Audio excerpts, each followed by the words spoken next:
First, I'm going to do a little speech in French, but the conversation will be in English just after.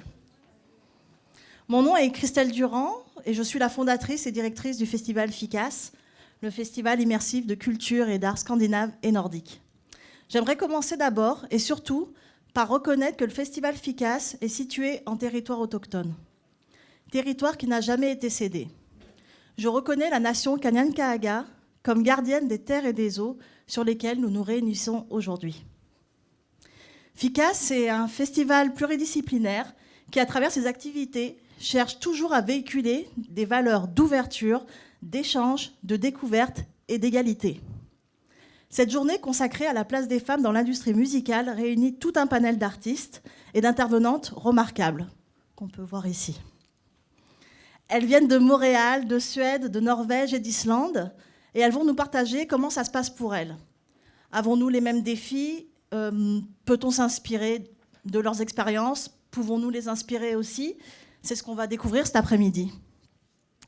Avant de commencer, je voudrais remercier l'organisme international So, qui réunit aujourd'hui des représentantes des antennes montréalaises, suédoises et norvégiennes. Donc merci à So Montréal et en particulier à Émilie Gagné d'avoir rendu cette rencontre possible. Merci à nos coproducteurs et hôtes, le Centre Phi. J'ai aussi une énorme reconnaissance envers le Nordic Culture Point, sans qui cette journée et ces rencontres n'auraient pas pu exister, tout simplement. Merci à toutes les intervenantes et à nos deux modératrices du jour, Peggy Hogan et Sarah Shoucri. Je vous souhaite de passer une belle après-midi avec nous, ici ou en ligne. Et puis, je laisse la parole aux intervenantes qui vont s'installer et à Sarah Shoucri qui va être la modératrice de ce premier panel. Merci. Oj, jag ska börja hända varandra.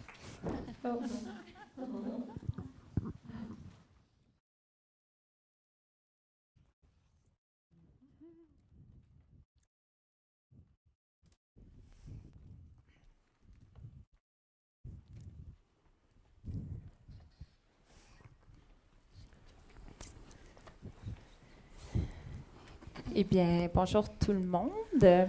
Merci à FIKA, à Émilie, et thank you to our friends from Sweden and Norway for having traveled all the way here to exchange knowledge.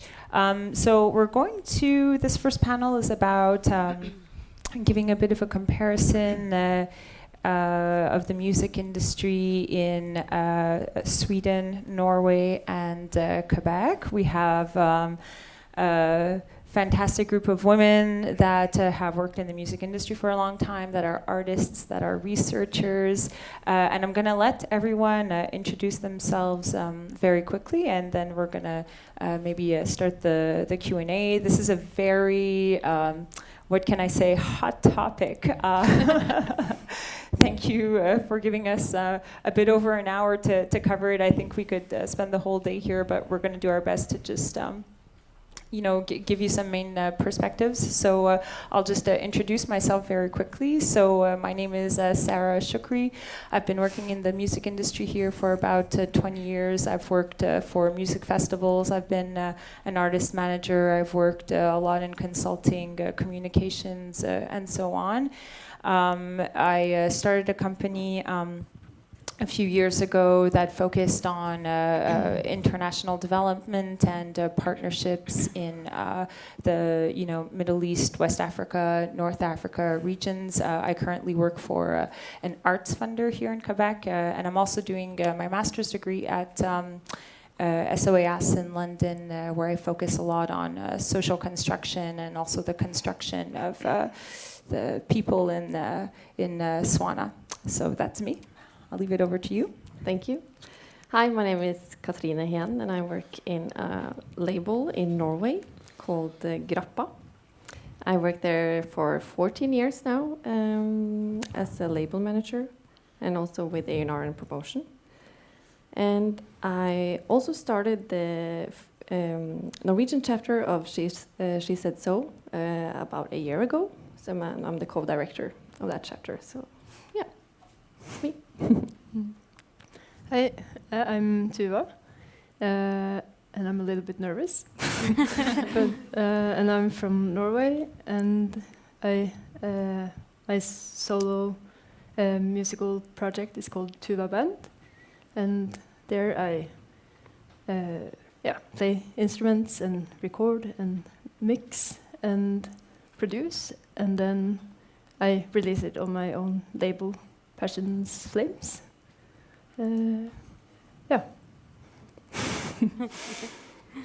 Yes, hello everybody, I'm Marte. It's very nice to be here in the city and being part of this panel. I'm a musician and an artist, and I compose my own songs and I play them on the piano and sing them. And right now I'm giving out some new music on the label that Katrine is working on. So I'm here with Katrine. Yes, and I hope I can try to talk about a little bit today about how it is to be me in this music industry, and I will do my best. Hi everyone, my name is Dina Leiberg and I am from Sweden. I'm the director of She Said So Sweden, and I'm also working with the Swedish Society of Composers as a project manager there. Before I started this in 2022, actually I started to work at the Swedish Society of Composers, and we started She Said So Sweden in 2021, so it's also quite new. Before that I spent nearly 10 years in the UK where I was working with production music. So even though I'm Swedish, I'm quite new to Sweden because I haven't lived there for 20 years. Before that I stayed in Norway for 10 years. So I will try my best to talk about the Swedish perspective in this panel. Hi everyone, I'm Rebecca. I have an artist project called Reindeer where I produce and write and perform all the songs. And I'm based in Stockholm, and I'm gonna, just like Marte, try to tell you how it is from my perspective, and then I'm gonna showcase later as well. Hi everyone, I'm Vanessa. I'm a professor of music at UQAM, which is a Francophone university just a couple of blocks from here. I'm also a specialist of feminist and gender studies, and I came to this job, professor, primarily as a performer. I spent many years playing violin in pop music gigs, and I wanted to research why I felt more of a woman than a musician when I stepped on stage, and why I was treated as such. So I look forward to speaking with you all today. Hi everyone, my name is Julie. I go by the name DJ Killa-Jewel. I'm based in Montreal. I've been a DJ for the last 25 years. I also have been producing music for the last 15 years. I've released a couple of different projects. The last project I released is called Sagittarius, and I released it with a record label here in Montreal called Hydrophonic Records. So I will also be performing tonight, and I can't wait to play that for you. So I think we're all, aware of the issues, the main ones, that exist in the music industries worldwide. Safe spaces, gender pay gaps. We've been talking a lot about it, for the last few years. One thing that was really interesting from our conversations before is how actually very deeply gender biases exist in our institutions. It exists in the way knowledge is transmitted. It exists in the way history is described. It exists in the way, education or like workshops are provided. And it was also interesting for me because I was, I tend to, generalize sometimes the Western music industry and think of us as a bit the same, on the same page. And I was looking at the gender pay gaps, worldwide in between, Sweden, Norway, and Canada. And I was, quite surprised to see that, in Scandinavia, gender pay gaps are where they are the smallest in the world. So I think it's the smallest in the world in Iceland. Norway, I believe, is at number 2 or 3, and Sweden is at number 5. So we have here top 5 participants. Canada, however, we're down in the 30th ranks. And I want to underline that we're beneath countries such as Albania, Rwanda, Costa Rica, Nicaragua. I underline it because we tend to think so highly of ourselves in North America, like that we do everything. And we're even more shockingly underneath the United States, which was really surprising for me. So I think that, just to contextualize a little bit Scandinavia for the people who are here, Norway versus Sweden, can we generalize Scandinavia, or are there notable differences that you find as far as artists are concerned, on stage, off stage, in the studio, how labels deal with you, or in the industry? Who'd like to go first? Anyone?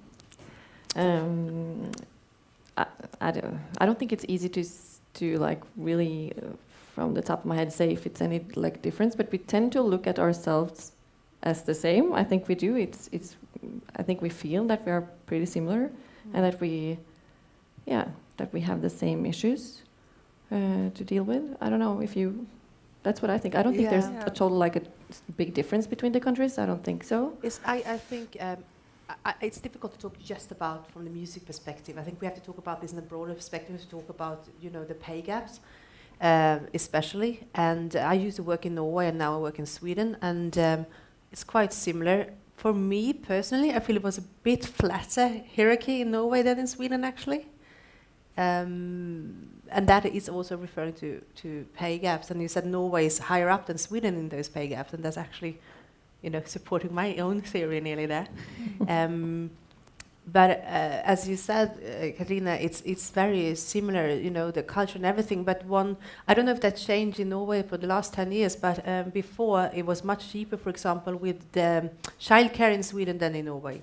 And in Norway, they had also something called kontantstøtte, where you got paid to stay at home with your kid. You didn't have that in Sweden. So there are differences as well. Is it men and women that are paid to stay home, or is it just the women? It's both. Yeah, you can decide now. You can even decide yourself how you want to split that period. And what about the artist experience? Playing music festivals. The festival perspective in Sweden is that they try to be more equal. I had a few numbers, but those numbers were from like 2017, 2018 or something. And I talked with someone who works a lot with festivals and statistics around festivals. And he told me right now, because of the COVID situation, the focus has been to bring anyone back on stage rather than focusing so much about gender equality. So that has become a little bit at the side at the moment. There are some festivals have huge differences. Like a huge festival in Sweden called a Sweden Rock Festival, and as we know, it's not as many famous big rock acts, female as men, so there's a huge difference. Then a few years ago, they had this festival in Sweden which was supposed to be the Equality Festival. I think it only went one time, and I don't know what happened afterwards. Oh, we're going to talk about that. Yeah. And then you also have, we talk about key change, for example, where festivals pledge to try to do the 50-50%. Key change is quite have quite a big impact in Sweden as well. So. And so for Tuva, Marte, and Rebecca, you are artists. How do you feel this dynamic in between Sweden and Norway on, whether it's like with the booking, as Dina just said, the kind of gender parity is going to the side, but in terms of, when you find yourselves in the studio or when you're, taking or giving workshops, or Marte even at award shows, who wants to go first? Just from a history perspective, I think that always Sweden have been like ahead of Norway, especially in the pop industry. There are so many great musicians and pop artists from Sweden, so we have almost been like this little brother. And I also heard that they have now you have to correct me if I'm wrong, but they have this camp for women that are producing music in Sweden. Isn't that true? Yeah, the ones where they produce for male artists. Yes. Yeah. Okay. And they have plenty of them. Not only that, there's been a lot of initiatives like that. Okay. Don't you have that in Norway? No, we haven't come to. I think so we far. actually do have the songwriting camp also for females. Yeah, because the songwriting camp, but not like this only producing music. Probably filled with a lot of producing men, most likely. But there are they're called female songwriting camps. But yeah, I've heard a little bit negative things about it too. Okay. Yeah. I mean, I think they're great, and I've been to a few of them that have been really great. But it's also sometimes it feels like the industry, at least if it comes from bigger companies and stuff, is more kind of just to be able to check off on the list that now we've done something for equality. Whereas do these camps always matter as much as the camps where they're actually meant for everyone, but it just happens to be 90% men on many of the camps, and those are kind of where the real big leads get put into, and where it's more the real deal. Sometimes it feels like those camps are more kind of just to now we've done something, but yeah. But then sometimes it's really great as well, because it's good to just be in this safe space and Yeah. Because my experience is sometimes that I feel that, or me and the musicians I'm playing with, we sometimes look to Sweden, how they are doing stuff. And also I feel that there are so many instrumentalists, women instrumentalists in Sweden, that there are many of them also studying in Norway, especially in the jazz scene. I feel there are much more in Sweden than in Norway. But at the same time, of course, I think it's very similar. And I think I have an awareness of it, and also my colleagues that are women, I think we are aware of that. There are more musicians and especially instrumentalists now, both in Norway and Sweden. Yeah, I mean, it's a lot like here, I guess, where roles are still very gendered in the music industry, where, you'll have a lot, the women will be more likely pop stars, or, playing the harp or the piano, or, the more feminine things. But then, female rappers, we have an amazing one over here. She's not here right now, but she'll be on stage later. Or producers, it's still very gendered. Julie, you want to say something, but I wanted to ask you first, and I want to ask Vanessa as well. So we got this portrait of Scandinavian, kind of how the dynamics in between Sweden and Norway. But I'm also wondering how, us in terms of we do produce, some data over here, and Vanessa, your department led a really important study with Musique, which is a arts funder over here, another one, and. But also we're kind of in this North American dynamic that's very much, drowned in the U.S. So there's 2% of producers that are female. 30% of all performers are women. So Julie, your perspective on this as a producer, let's hear it. Absolutely. So last year I actually had an amazing opportunity to be part of Music Publishers Canada Women in Music program, and it selected 10 female producers from all across Canada to be part of this program. And every couple of weeks we would have webinars and seminars, and it would just be a place for us to really learn together and have experts come in. And because of COVID, of course, everything was over Zoom, unfortunately, but at the same time there are things taking place for women producers to sort of make contact and to find each other, because Canada, geographically speaking, is such a large place. So it was really, it was a great experience for me to be able to meet other women who do what I do and who have the same passion for it. So there's definitely support and funding, and I was able to experience that firsthand. But we were talking also, you know, while we were preparing the panel, yourself as a producer. Yeah. In this landscape. Yeah. How is that for you? Well, I mean, as a producer, it's kind of like a bedroom thing. Like you spend a lot of time by yourself in the studio, and especially over the last couple of years, it's really something that I've done solo, independently. So a lot of the inspiration that I get is just listening to other producers' music, and you know, trying to get some sort of inspiration from that. But it's very different as a DJ, you know, because I come from a DJ world, which is very much, you know, you're out there, you're in the scene, you're playing in front of people, whereas as a producer, you're very much sort of isolated in a sense. So it's almost like living two different worlds, and they're both equally challenging and exciting for me. But definitely it's, producing is, you know, I spend a lot of time by myself in front of my computer, you know, getting inspired. Yeah. And Vanessa has, you know, she's a bit of our data bank for this panel, but also, you know, has like so much knowledge. So I would just love to hear from you in terms of, you know all these numbers in terms of, you know, how we compare to Canada or North America, and what is the state of affairs exactly in Quebec?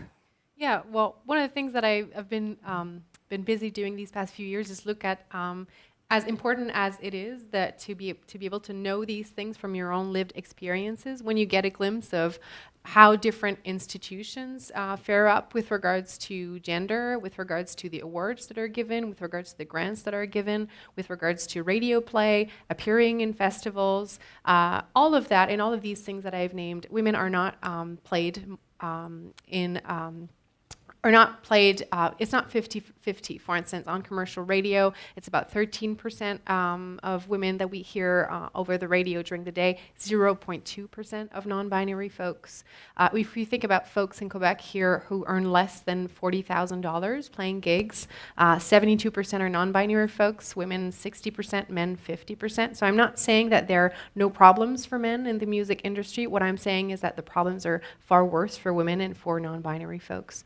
So if you look across the board, everywhere in the music industry, there are problems in including women, in playing women, in giving money to women, in sustaining women throughout their careers, and making sure that they stay for the longest possible time. One of the things that we see a lot is, it's true, women do get grants, but they get a lot more entry-level grants as opposed to those grants that could support their project for over many years. So as you say, the devil is in the details, even though, you know, you could find data that would say, oh, it's not so bad. Well, when you actually look and kind of play with that data for a long time, when I look at my students at UQAM, more than half are women, and yet there's less than half of these students who will end up, you know, having careers and being put, you know, as head of a festival, for instance. So I want to intervene in order to make sure that this kind of ratio does not become so bad once they leave the university and they kind of enter the professional industry.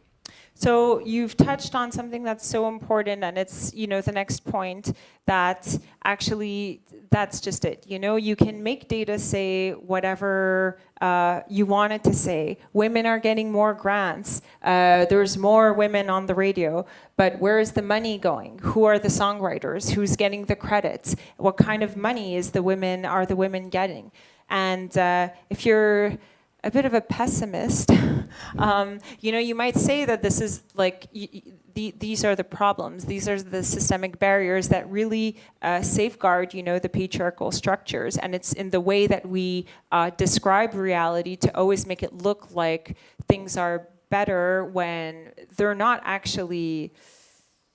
Better isn't necessarily the right word to use. And well, I'm sure you all have a lot of great things, like very important things to say about that. You wanted to say something, Dina? Yeah, I want to say something about the radio and the statistics. So one thing that I found interesting is that, like, for example, the public funded radio in Sweden, when they do this, I asked them, like, okay, so what's the numbers here in terms of, you know, gender equality? And they told me that they don't have statistics for everything, but for some of the radio, they do like between female and male. They didn't even mention non-binary. Artists. That's just the artist level. They do not have any statistics when it comes to songwriters that I have to get from the Swedish Collective Society, how much songwriting by women have been on the radio. Or when I said, how about producers? There's nothing about that at all. So the only statistics they might have is not even for all the radio, and it's only about the artists. And as we know, there are like a lot of female artists that sing songs by male songwriters. So the equality is even worse than the numbers we might see if we would see the statistics from this radio channel. Yeah, and there's several of them. Yeah, and you were saying this as well. You know, we were discussing this beforehand, that there's such a lack of data in you know, Norway and Sweden. So how do we even know where we are or where we're going? Or it might be more data than we know about too, but it's maybe difficult to find it. I don't know. As we talked about, it was very difficult to find it. I searched. So, yeah. But no, I think, and it's so important that we get the data. If not, it's but we know that also we talked about earlier. We know that there are issues, like we know there's. So we also need to talk about what do we do. Like, even I think that's also a good way to go. Yeah. Tuva, you wanted to say something? Yeah, I actually wanted to say something about the songwriting camps, but also maybe the numbers. But about the numbers, I think now some numbers started to appear about that 2 out of 10 songwriters are women, and also that producers are like 0 point something. And then, more numbers are like starting to come now in Norway, and it looks really bad.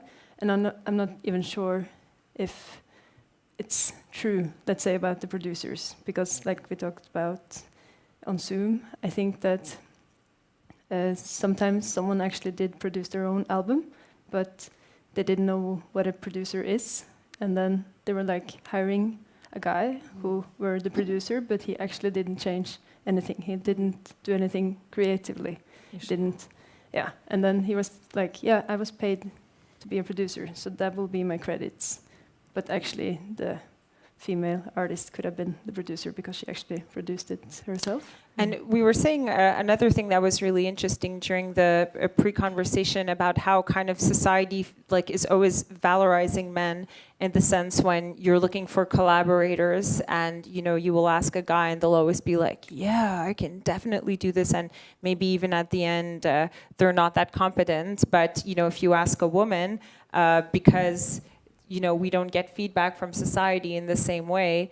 Women will always be second guessing, and you mentioned that it was maybe more difficult to find female collaborators. Yeah, like all the female collaborators I've ever worked with, they've always been saying like, oh no, I'm not sure I can do this, like because I can't do this thing and I'm not so good at this. I think maybe you should ask someone else. And then many times I've convinced them, but many times not.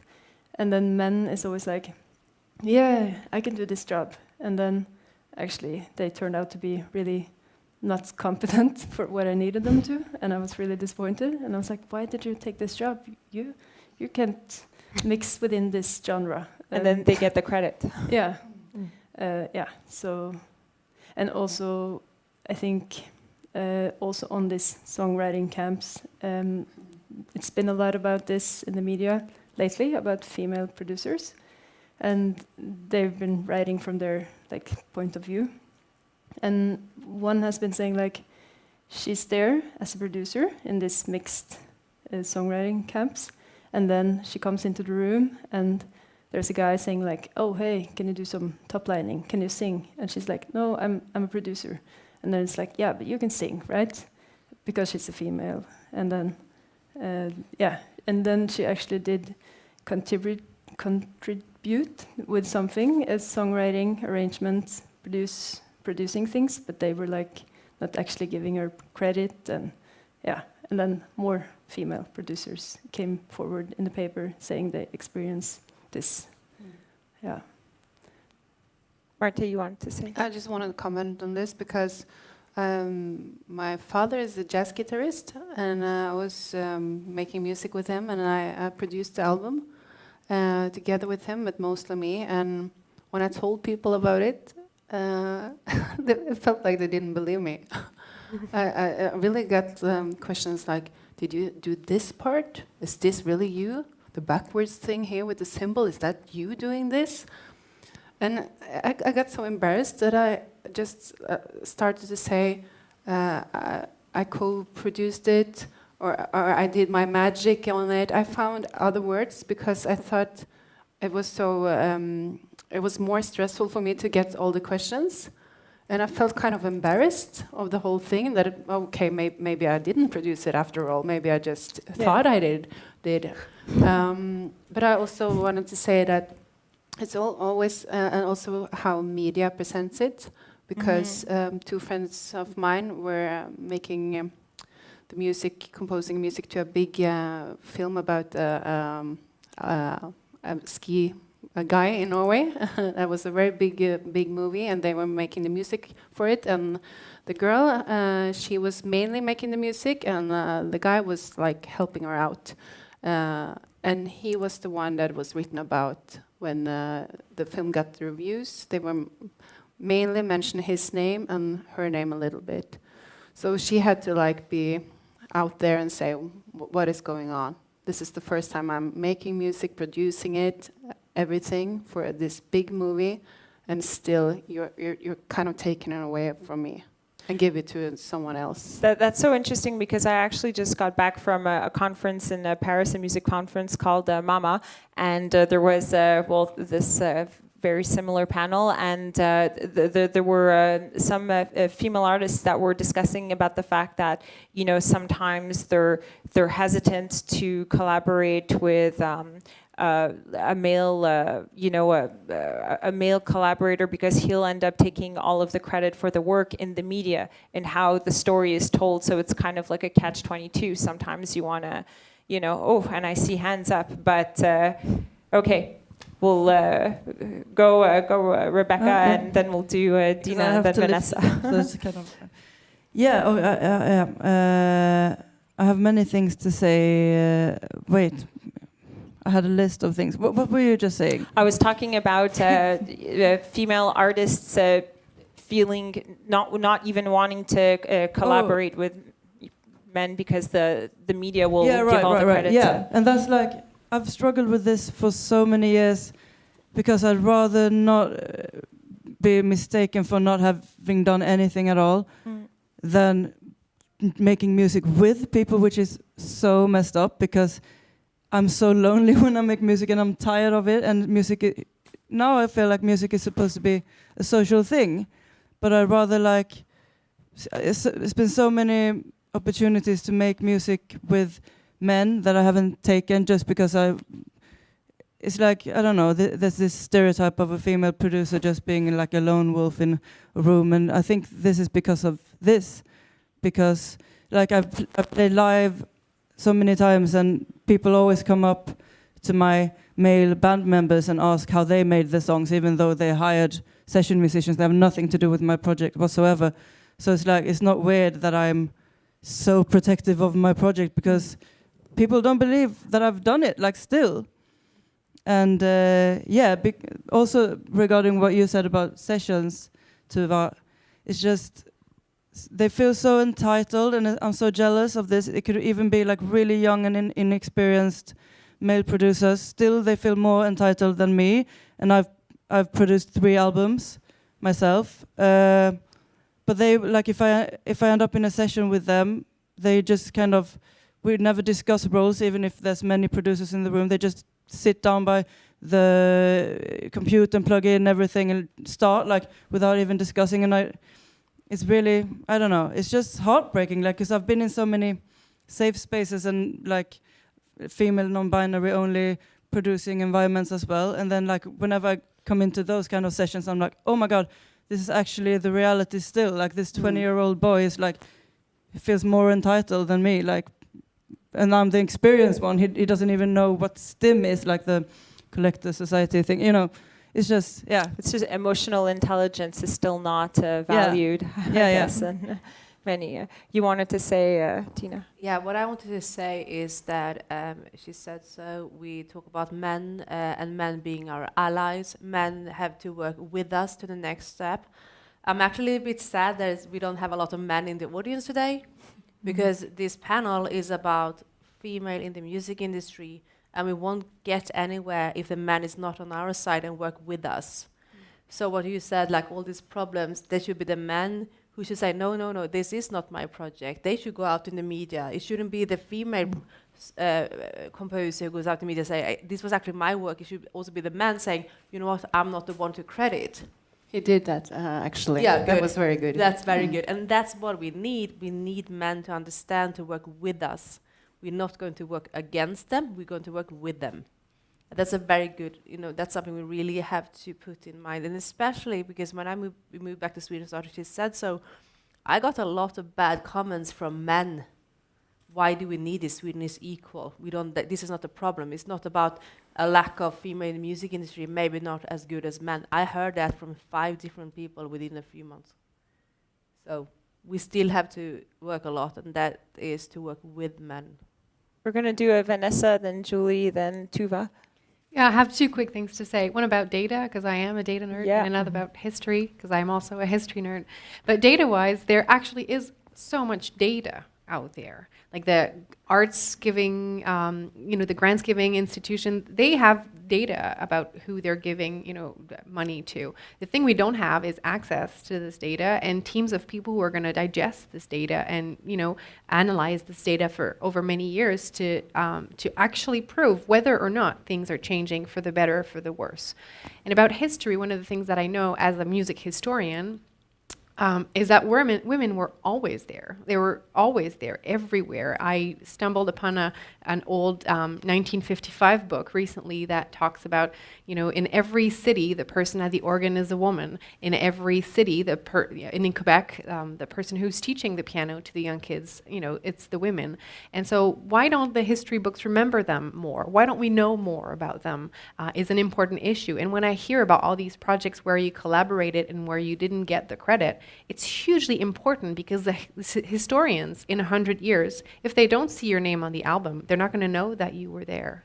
And that's the same thing that happened to the women 100 years ago who did many things, but didn't make money for it because they couldn't keep the money, or weren't covered in the press because the journalists weren't interested in them. It doesn't mean that they weren't there. It doesn't mean that they weren't good. It just means that either people didn't care or that they didn't leave traces for the historians of the future to see them. And this is an argument that's really important, accessing the data, making sure you leave a mark when you do something so that it can, become part of the conversation.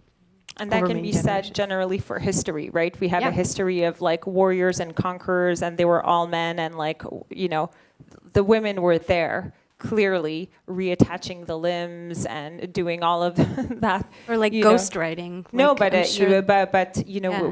we've been very much deleted out of history, and even in terms of data, you were saying that for to be unionized in Quebec, like there isn't even the option for non-binaries to be unionized because you can only enter as a man or a woman. So it's all in the way of telling the story and stuff. Julie, you've been wanting to say something for a while. Yeah, it was in relation to being a female amongst, male, like predominantly male-oriented industry. And especially when I started out 25 years ago, I could only count on like one hand how many other female DJs I knew. So I often only worked with men. I was often like the token woman in the band, and I've been part of many groups and many bands. And I've always felt like, for the most part, I've been supported by my male counterparts. But on the other hand, I felt like I've had to work harder to prove myself that I've earned a place amongst them. And I've had experiences before where some have gotten upset because I got more of the visibility because I did stand out as a woman amongst all the men. So I feel like, you know, on the one hand, it's been a positive experience because it's allowed me to be able to stand out, but I've always felt like I've had to perfect my skill set and to make sure that I was always bringing the best of what I could bring so that nobody would say you're only here because you're a girl. Yeah. Tuva and Rebecca, you guys wanted to... Yeah.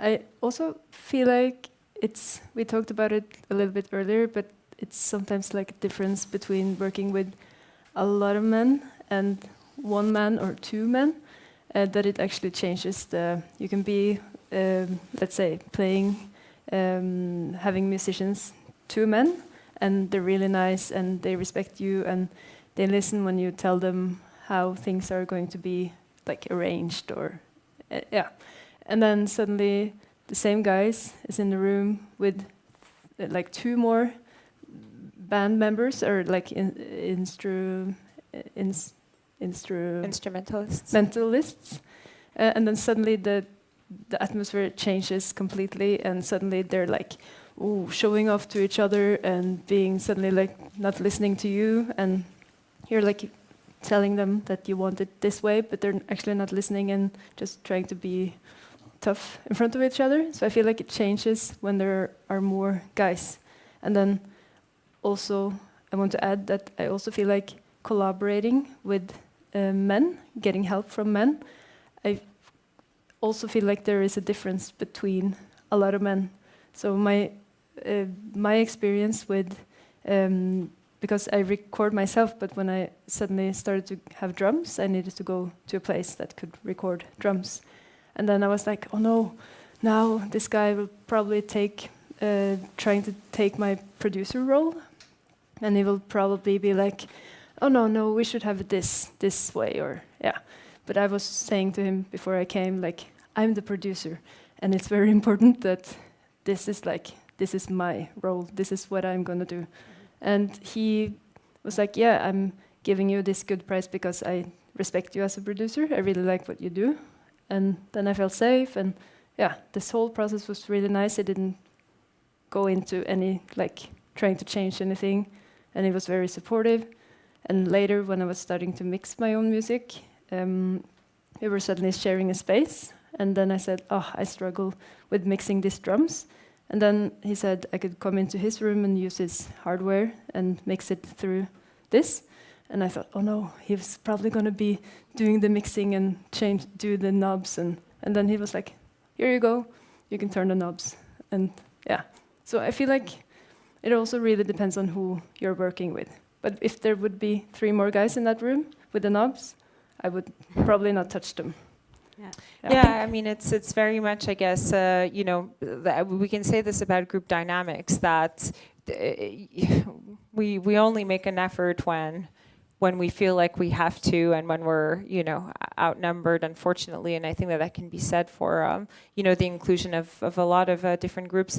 Rebecca, you wanted to say, and Julie, you can go. Yeah, it's just maybe a bit of a sidetrack, but really quick note. Like, speaking of what you were talking about with what goes down to history, in terms of who wrote the song and stuff, this is why it's so important to not use the publishing splits as a budget. I see a trend, like in the music industry, how people just kind of like split, like it's not that important, but this is like the most important thing, because it's not only an economical question, it's also what goes down in history.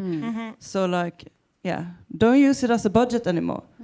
If you don't have no budget, it sucks, but like publishing is a different thing. It's not a budget.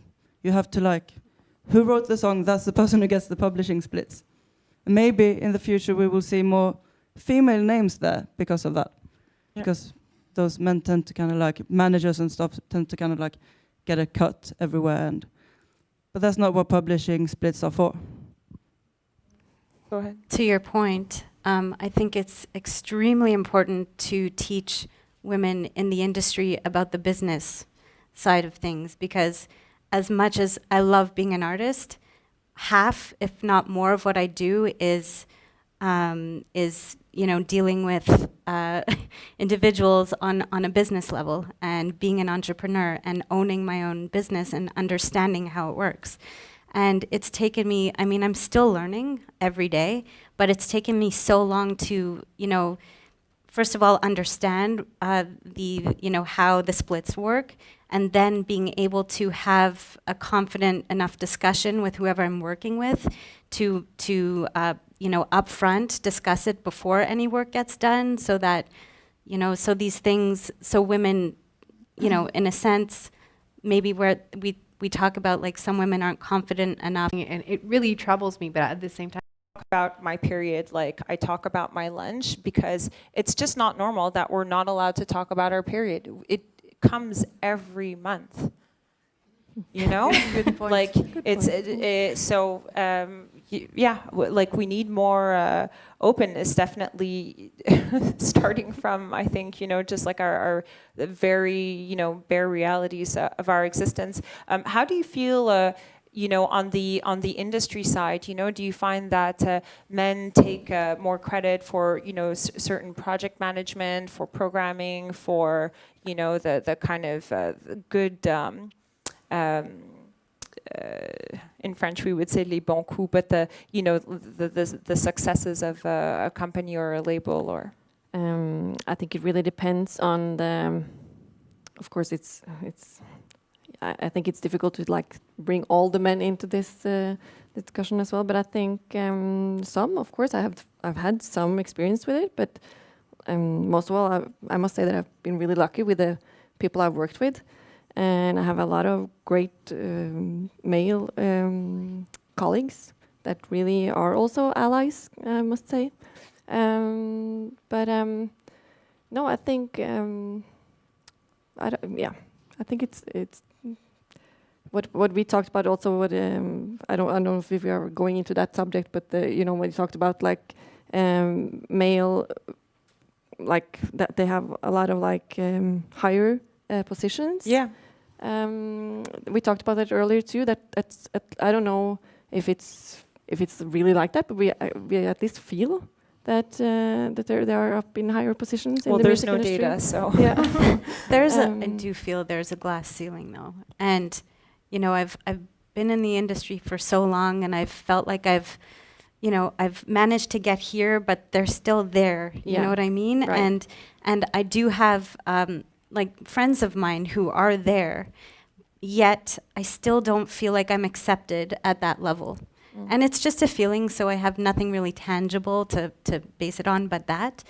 And no matter, how much I work and how much I try, I still feel like I can't quite make it, and I don't know how to get there, but all I can do is just put my best foot forward and keep working.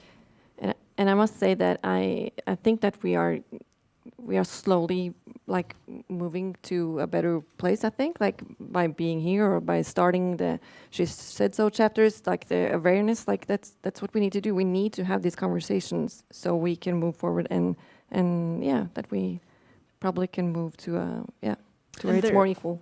I want to pivot maybe a little bit the conversation, because I think that, attached to the glass ceiling, I think that attached to, bro-y group dynamics is the fact that, women's issues end up becoming tokenized a lot, and they end up becoming marketing strategies, as we sort of talked about it. Look at us, we're so great. We did a women-only writing camp, and over here in North America, certainly we see that a lot with diversity. Also, it's like, oh, here's a camp for Black people. Here's what we're doing for the Indigenous and stuff like that. And it's kind of fluff, and it doesn't actually go to like changing social attitudes that end up making the studio a more comfortable place, that end up like dissipating the glass ceiling, or that end up decreasing hostility towards women that are doing well. So how do you feel towards this? Because we know when it's marketing, like we see it really clearly. How do we feel vis-a-vis that, Vanessa? Well, I'm going to talk about my students for a second here, and I think that the world that they are creating is a lot different than the world that I was in when I was a performer. I think I put a lot of hope in them. They're mostly in their 20s, and I see how much respect they have for each other, regardless of gender. How much respect they have for material that they learn that's about women too. I can not think of a case where that was similar for me when I was an undergraduate student. So I'm hopeful that if my generation, not knowing how old you are, but if we didn't quite get to that level, what I'm seeing with my students gives me hope. Yeah, I remember when I was studying music, I think we were 7 in each class. We were studying.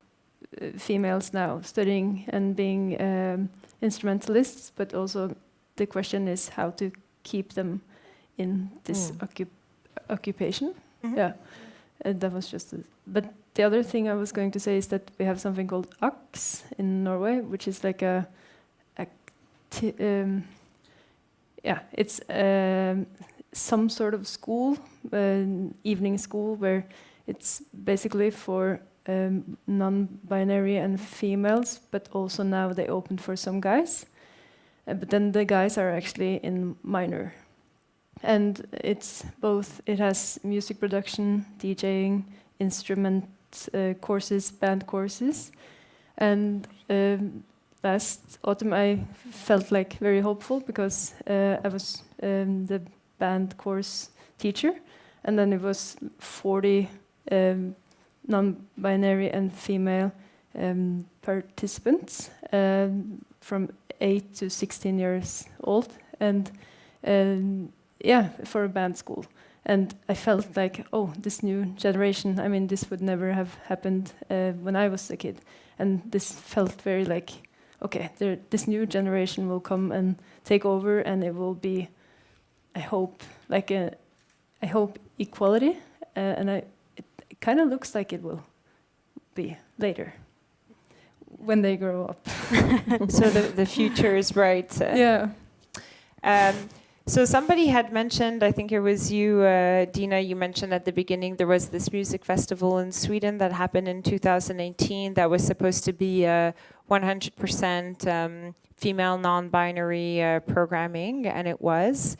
And they had crowdfunded about $100,000 Canadian, and then they got shut down by the government for being for discriminating on a gender basis. So, I mean, how You can't win. You can't all the time. I mean, like, was there a reaction in Sweden? Like, how did you guys feel about it, or?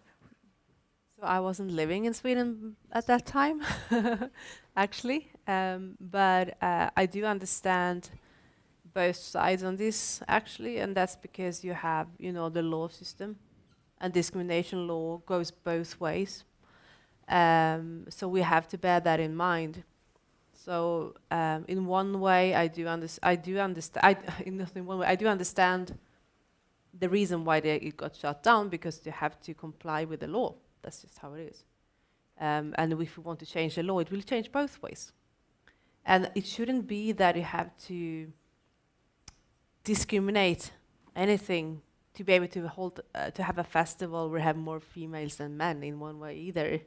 It's a shame that you have to go so far that you have to discriminate by law male artists to promote female artists. Well, I think it's just saying that when you go with a general programming, you're going to see that, performers on stage will be in between like 20 and 30%. And as you said, like in rock festivals or metal festivals, there's a lot of them in Sweden, there'll be no women. So it's perhaps a strategy to just be able to like put women that should be a part of the lineup of normal festivals that aren't a part of normal festivals.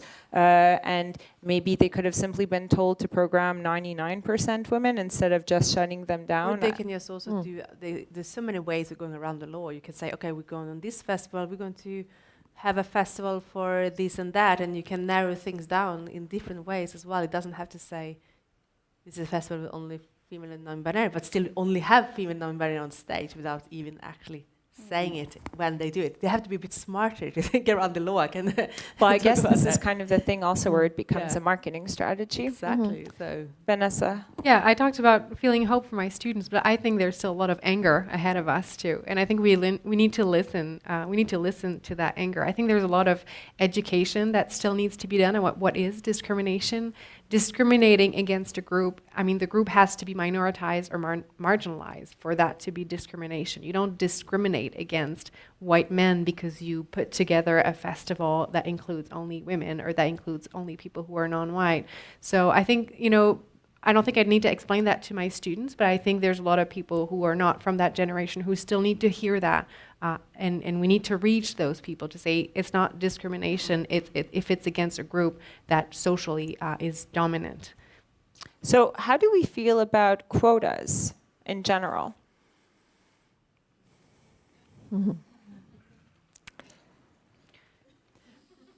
I have an opinion. I think in most places they are going to be necessary for change.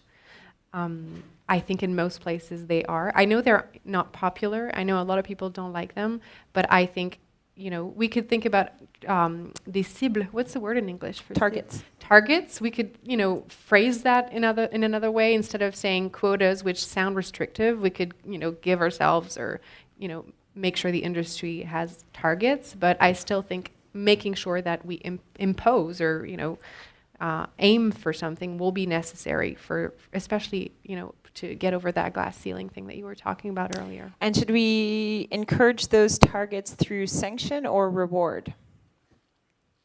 There's a lot of hands up. Go ahead.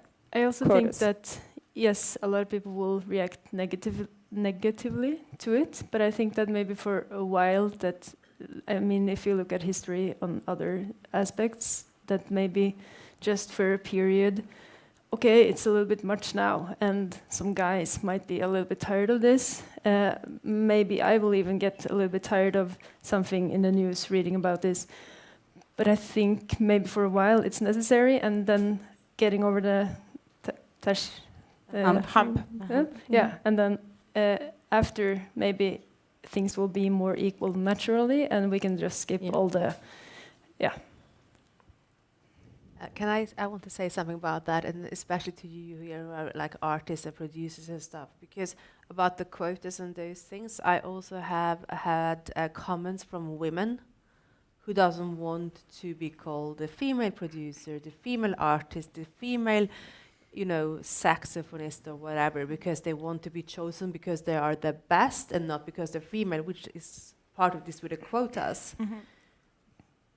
My personal opinion is like what you said, maybe some people just for a little bit have to offer this and themselves to be called this female producer and whatever for a little bit of time. So maybe in the future, we don't have to talk about gender when we talk about producers or saxophonists. But it were really interesting to hear about you or the artist here, what you feel about to always be, if you will be mentioned like the female, if that's a good or bad thing.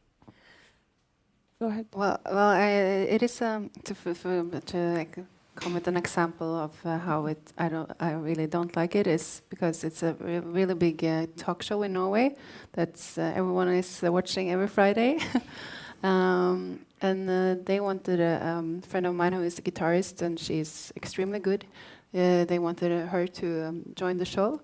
But then they said, if you're joining, we have to talk about the difficulties about being a woman in the music industry during the interview. And she answered that, do I have to? Can I just speak about how much fun it is to play guitar and other stuff, how I compose? And they said, well, we can come back to you. And the next time, or like not the next time, but that fall, they had another guitarist that was a woman. And she was sitting on the couch talking about how difficult it was to be a woman in the music industry. And so I also agree with Tuva, but sometimes I feel that the media is like they really want to make stories how difficult it is for us. Yeah. And I also think that's not maybe the best view on things. I hope it can be more open than that. And social media too. I mean, we didn't really get into that, but everything is Like in my industry, everything is hashtag female DJ this, hashtag female DJ that.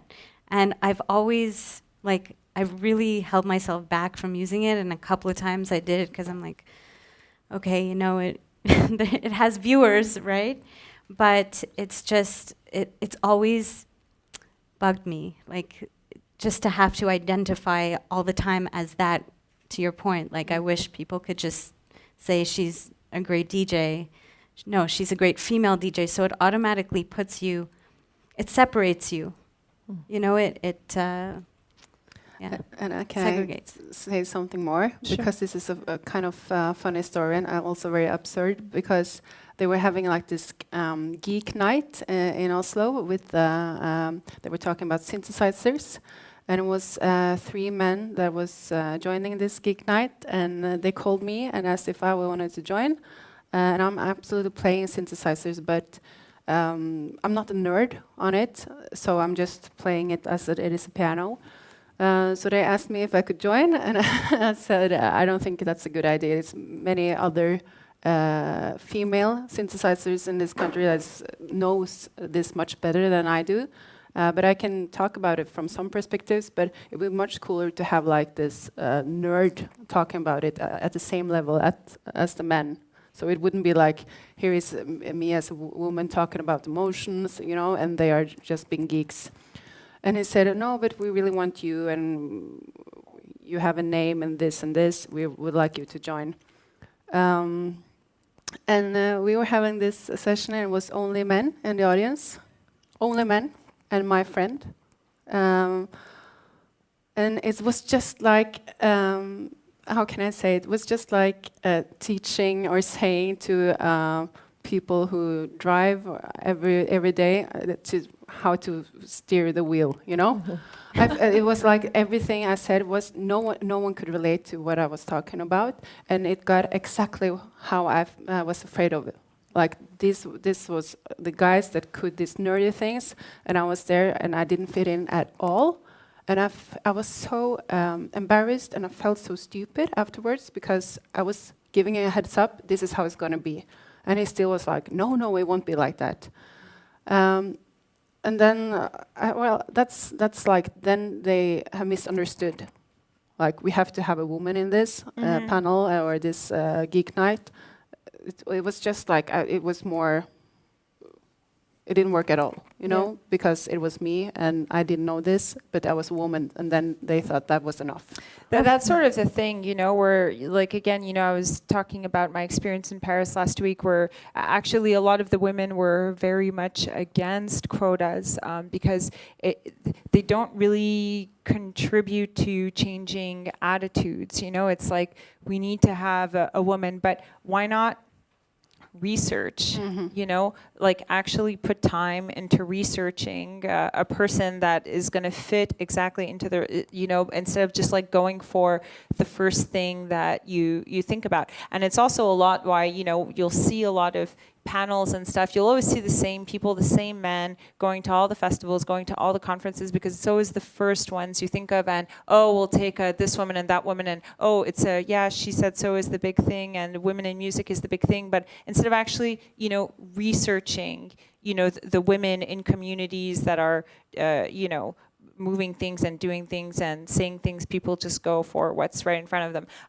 Catherine wanted to say something, and then we'll go to you. Oh yeah, it was just a story from Norway about like not wanting to be labeled as a female artist, but as an artist. We had that Norwegian Grammy Awards where I don't remember the year it was, but the prize that was going to be given out was called this year Female Artist, and the winner was actually then getting up on stage and said this quote, if I think it was right, that I'm first of all An artist, not and she did that, and then they actually changed then the name of the prize the next year, and now it's just like the artist of the year and not the male or female artist. That's good. We don't have that here yet.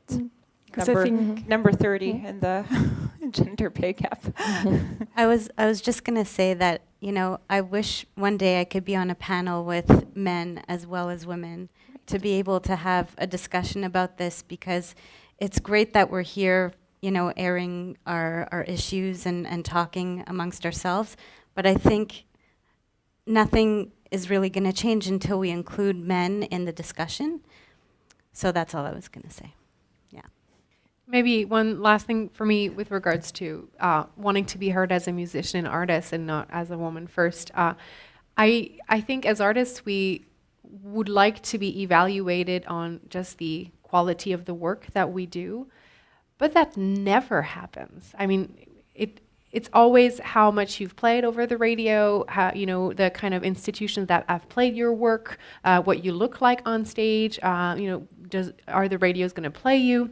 Even if you're going to be nominated for an award, they have criterion to decide if you're going to be part of that pool. And those criterion are not aesthetic. They're really social. They're going to try to evaluate, okay, if you've had, more than 100 plays over the radio in the past week or something like that. And so if those criterion are social, we can't really expect to be evaluated on just the quality of our work, because by the time that we get to the pool of nominees, we've already been left out because of all of these doors that were closed in front of us. So even though I can absolutely relate to this idea of wanting our work to be evaluated for its quality as work, that doesn't happen.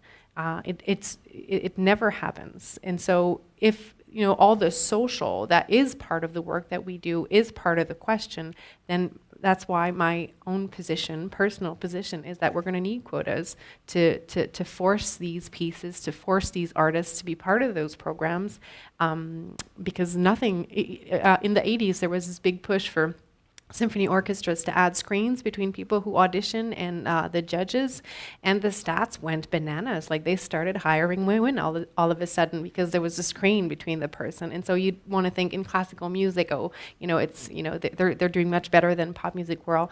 Well, before there were these screens, men were hired to be part of symphony orchestras a lot more, and now with these screens, it's better. It hasn't changed altogether in the sense that now they have these new trying periods where they have, the new musician try with the orchestra to see if it works, and sometimes women are going to lose that opportunity on those grounds. But the screen has helped a lot, but we don't have that in pop music, I think. So we only have 15 minutes left, and I want us to cover 2 points. And you just said something that was extremely important about the social, reality that, there's a package that goes with the artist. You're not just selling. It's not just about the music. It's about the brand that the artist is selling to the public. And on that note, there's we've touched upon a few, structural biases, but one of them is, it's time. Time is something that is required from us so much more. You said it at the beginning, you have to work so much harder to, feel like other people will look at you, out the same way. This has been studied to some extent, where women have to work a lot harder than men, and that they're still getting paid a lot less. And one thing that we had discussed, actually, it was just even psychological stress. None of that is ever factored into our time management in having to, perform as an industry person or perform as an artist, create our craft, and just even, work, being taken seriously as a producer, having access to safe spaces, whether you're in the office or in the venue at 1 a.m., that is a workspace. Those spaces aren't always safe. How does time, factor into this whole idea, actually, of quotas, we're not really talking about equality anymore. We're talking about, equity, about we don't start at the same level as men. We start, 20 feet to the back, because of all of the structures that are already in place, and because we have to deal with actually so much more, psychological harassment or other when we're trying to operate in the industry. Yeah, there's a very high standard, I feel, as a woman, especially as an artist, you're visible, you're online, you're on stage, and there's definitely more thought and energy that goes into even just like, what should I wear? Because, you know, I don't want to look too sexy, but I also want to feel comfortable enough that if I wanted to be sexy, I could. But then, you know, are they judging me on what I'm looking like more than on what, you know, what I'm presenting to them on stage? So there's always this sort of higher bar that I'm trying to keep up with, you know, in a sense. Yeah. I have 3 thoughts. Aging on stage as a woman is not the same as aging on stage as a man, unfortunately. Tell that to Madonna. Well, my second thought is that maybe it's not the same in Scandinavia, but here in Quebec, there are a lot of differences with regards to the gender roles, with regards to parenting, and women take up a lot more time parenting and taking care of the homes than their partners. So that's another issue. It makes it more difficult for women to get back on the gig market after they've had a maternity leave. My third thought has to do with how long can one fight against sexual violence and sexual harassment on a gig. When you're young, maybe it's easier to fight it off and say, I'm going to outlive this, I'm going to outlast this. But then over the years, at some point, I think many of us and many of my women colleagues just become tired of, experiencing the comments that keep coming back at every gig. And at some point, they decide to leave the industry, especially pop music industry, to do something else because it's too much and because it's enough. And that's one of the important reasons why women end up quitting the music industry and doing something else where they can protect themselves more. So time and gender are very much interrelated. Anyone else? Ageism? I'm curious about what will happen when I'm getting older and older, and but I feel still like I have someone I can look up to and see that this Norwegian artist who's probably 8 years older than me just got signed for AD on her maybe 6th album. And I'm thinking, okay, there's a chance. Yeah, I'm just not gonna suddenly start to dress very sexy to be able to stay, and hopefully that's okay. And just I'm curious from an industry perspective, do you feel that people are always looking to, or sometimes will look to talk to your bosses when they should be talking to you, or how? What's the dynamic? It has happened, yeah, sure, of course. Yeah, I think so. But now I've been in I still can experience that even if I've been working in a label for 14 years. I think I know what I'm doing now.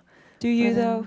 Yeah, I do. Yeah. But some people might think that I don't after all. And I don't know. It's no, I can have that feeling from time to time. Must say that. Go ahead. I feel that one of the reasons that I made it in this industry is because I'm quite tactical, to be honest. And I think that maybe will surprise my male colleagues that I would say that, because I feel that I, over the years, have been kind of tactical in the way I approach my colleagues, because I have to play them good, so they can kind of feel that that they are making the decisions, even though it's me making the decisions, and I was just thinking now when we're discussing how much time I use on just that, On just psychological figuring out how can I make my opinion in front now, because I am actually the boss of the whole album recording, and without stepping on any toes, and making them being comfortable and feel that they are making the decisions. It's very strange, and sometimes I feel that that's how I made it so far in this industry, because I'm 35 years old, and But then, you know, then you don't get credit for your work because you have to make everyone else feel like it's their idea. I think I get credit in the end, but maybe not from them. But I think people will have seen it over the years. But if I only been like 4 years, maybe not. But over the years, I think everyone watching me from I was 20 and 15 years now have seen, okay, we see what she's doing, we can see the results, and she's in every... she's a part of everything here, so she's like the main key, if you understand. So, but I'm not saying that my way is a right way at all. It's very that's not my point. That was just when we were discussing it. I was just like, this has been taking up a lot of time. Just being like playing everyone good around me in a way, instead of just like, being straightforward sometimes. So we have just about 5 minutes left, and you know, we were kind of saying that it's important for men to be a part of this conversation, and you know, I don't really see this as us venting. I see this as us, you know, brainstorming and putting our issues on the table, and I see us actually, all of us, as like everyone who's responsible actually for, you know, creating you know, new norms, new structures that will be, you know, truly inclusive, you know, not just for women and non-binaries, but, you know, just, you know, for us in Canada, you know, of our Indigenous people, of different minorities. You know, I look on stage, you know, we all look alike.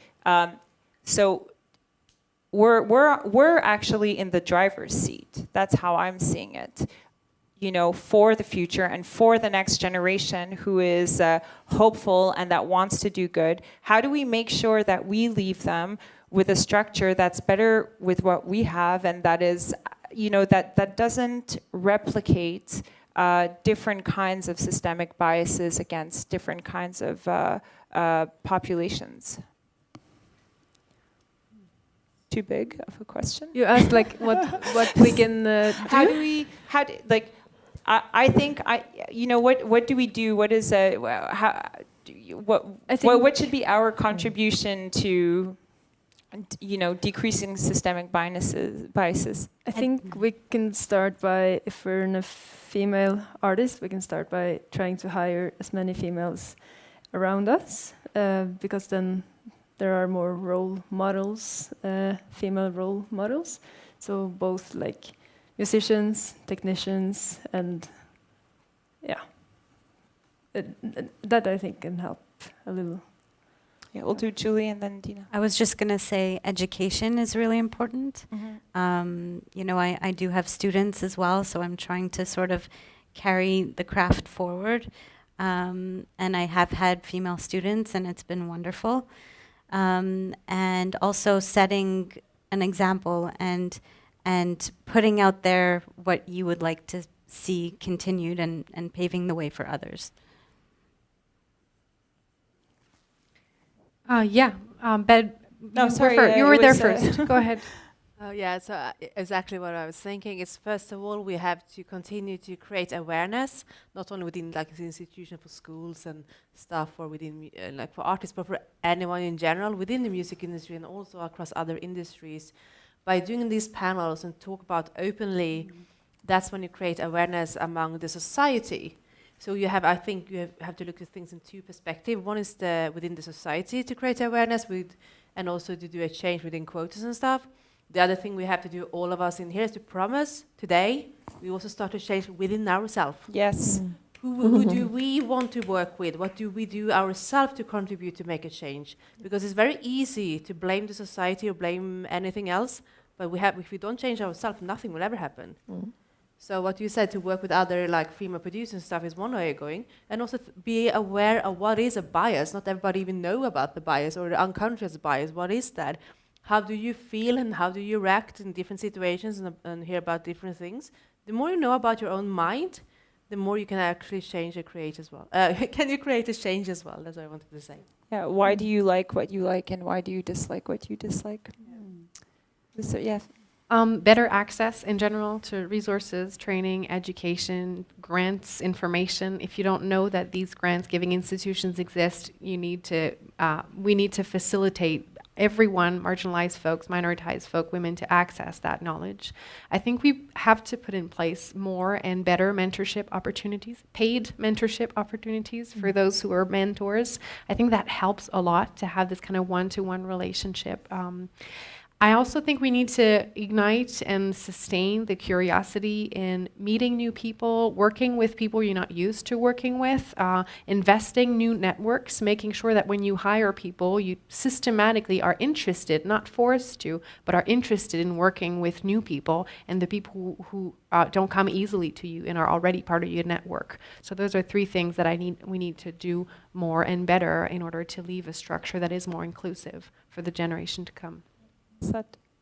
Rebecca, did you nothing? Catherine, did you have any last words? I don't think so. I think I stand behind everything here that's been said. Okay. Yeah. Great. So. Well, thank you. Yes. One more thing. Also, what I said on Zoom, that I, as a female producer, you're kind of like, I'm gonna try to be quick, but that's. Often I see that others are like, oh, I'm not good enough, and then they take a different price than the men would, and then suddenly I find myself in the same position when I was asking an artist if I could produce her album, and then suddenly I said like, oh no, about payment, no, I came to you, so of course we'll figure out this together, trying to apply for fundings, but no, you don't have to pay me. And then she said, all the guys that asked me to produce me, they said like crazy amounts of money. So to start somewhere, maybe I should start also as a female producer. That's it. About the how would you say that, the numerical fracture, like the access to the internet and the media for instance, artists that don't know how to get the information you were talking about, Vanessa, like how to get this information, this training to get into the industry. What can we do as women or association to create this and bonding each other? Yeah, that's it. One of the things that I tried to do as part of the project that I've been working on for about 2 years is that we put together a map, which is in my head a mind map, but which does not look fabulous right now, but is really, really useful. It's like divided in 6 different bubbles. Découvrabilité, to discover new people and new music. There's like associations that you can get involved with, and through those associations you can get a lot of training, how to fund your project, and it's kind of a map where if it really takes into consideration the questions that an artist might ask. So if you're in the middle of a project and you're wondering, okay, how do I find money to fund this album, then you can go on this map and kind of find the path towards where does the funding is. And there's even some branches in there that are specific to indigenous folks or musicians who are kind of migrating. There's particular funding opportunities that are out there for them in Quebec, but if we don't know them, we're not going to apply to them. So this is one of the things that I've been working on, and I introduced it to some of my students a couple of days ago, and it came to me, the idea came to me as an idea to make this research more accessible to minoritized and marginalized folks, but it really is useful to emergent musicians as well, and just people who don't have access to universities or formal trainings. We don't, there's a lot of these trainings that are short, and they just give you particular skills that will help you bring your project to an end. So that's one way that we can do that. It does require internet access, which not everybody has, but most people, I think, at least in Quebec, have a better internet access since the pandemic, which has made sure that we could all function very well as a society. Yeah. Are there other digital tools in Norway or Sweden that you would maybe have to share? Digital tools. I mean, they are like in terms of like for everyone in the music industry. If you, for example, oops. I think it works now. I think it's just I was talking so much, I switched off my microphone. No, just, I used to be female. Just joking, but like for example, it's more in general. Like for example, the Music Export Sweden office. If you go in there, you can find all the tools where to apply for grants and everything. But that's not specific for women. It's for like anyone. It's the same. in Yeah. Norway. Yeah. Music exports Sweden and Norway have really great, how do you say, they have really great maps on different markets. So if you're looking to internationalize your career, you can go snoop on those sites and use the Google Chrome translate button to translate it, because it won't be available on the English version of the site, just the Norwegian and Swedish one. I also wanted to say, if you're an artist, you're putting music online over here in Canada. Very, very important tool is metamusic.ca to have a spick and span metadata, so that all of the money ends up coming to you and not going into some big black box that's just going to end up, being paid out to the major labels. So that's also, it's a very, very straightforward tool. It's a bit laborious, but it's very straightforward and step by step into actually getting all of your money paid to you. Were there any more questions?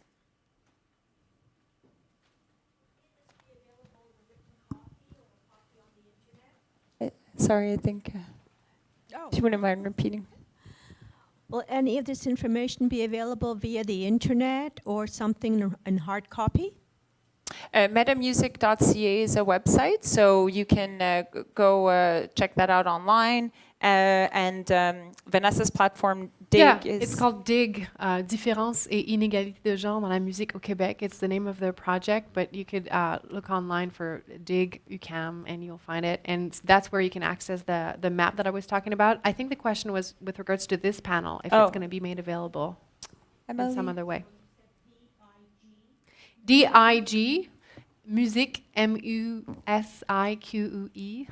Very bad in English. Quebecfully.com. Dig, yeah. And I think the map looks really cool. Oh, thank you. It's very user-friendly for us to update all the information as it comes in. But yeah, at some point, maybe I'm going to get some finding to make it look all shiny. And yeah. I'm going to check it out for sure. Okay.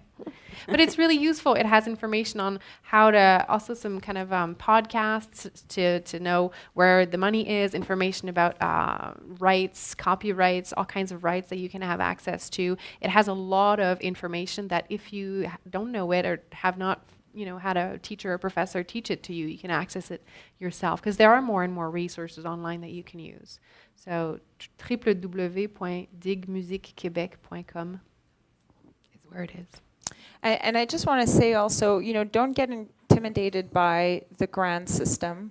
There's a lot. We're very blessed, okay? There's a lot. But when if you just take a little bit of time to read, every day, over like a couple of weeks, and you make yourself a calendar of like the deadlines and the things, you'll get on top of it really easily. And once you understand the money and what kind of money you can get for your projects, everything else becomes so much easier. So, take time, to find out, to research, Canada Arts Council, Quebec Arts Council, Musique, SOCAN, all of the different kinds of fundings that they get, and even SODEC, how they finance music businesses, and stay on top of the money situation, because if you don't get it, some douchebag will.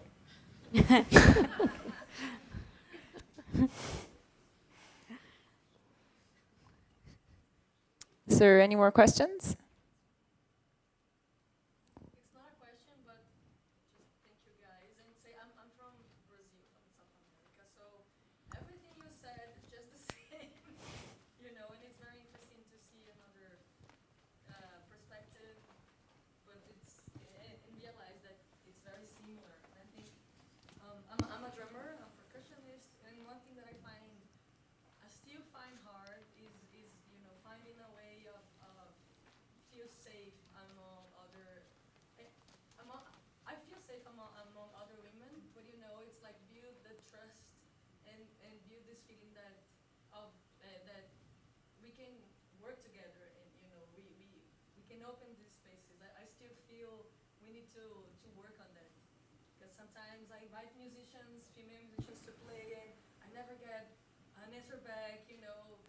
I I think there's a fear of trusting more in women, and I think it's important. I don't know if you. Yeah, we didn't actually talk anything about that in this panel, but there is also this competition between women as well. They talk about that in the music industry, that it sometimes seems and feels like because there's so few spots, we have to compete about those spots. So that's also something we have to lift in the conversations, just the sisterhood and working together, not against each other, that we all will have room because we will have more market in the future, for example. And treat each other, you know.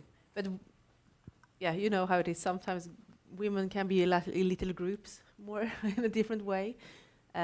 So that's also something to bear in mind for everyone in here, like be nice to each other and help each other, support each other, celebrate each other. You all will have room in the future. We can create that room ourselves. Yeah, I experienced that too. I wanted to talk about it as well, but yeah, I think it's something we all experience, and it's good to, as you said, to support each other rather than feel like the other person is your competition, you know. And one more thing, just to finish, another thing that I started to learn later was how to make money. How do we make money in music? I studied for years and years conservatory. I went to the university, blah, blah, blah. And then, but no one told me about how I could make money. Of course, I knew I can play, you know, I can do gigs, but I would do just gigs. When I'm, I don't know, 60, 70, how am I going to carry my drum everywhere? You know, what other ways of making money? And I think it would help a lot women to be more independent and depend less on men. Yeah, maybe that's something people have to ask for, you know, when you apply for any kind of studies or anything else, and ask, do we have course in this? Or maybe be better of looking into, like when you do a study, take a course in finance, for example, or investment, because even if you don't have a lot of money, if you know how to invest them, you can actually make them grow yourself. There's loads of online courses you can do as well, or maybe start collaborations, like, you know, with other institutes as well. I think there are so many possibilities, but it's difficult to navigate, and also we talk about time and finding the time to do everything, and we can't do everything at once. So first, you know, be good at what you're doing, and then try to find the other things. And also, if you learn something about how to make money, tell everyone else, and you can share those ideas. See online, maybe there's some groups on, you know, start a new group, women in music making money. Right. Maybe She Said So will want to organize a panel on funding. Yeah. Well, funding is important, you know. It's and there's a lot of it, and it's our money. It's public money. It's our taxes that we pay. So we need to be able to access it. Here in Canada, anyway. Here in Canada, yeah. Yeah. Was there anything else? I think we have time for one more.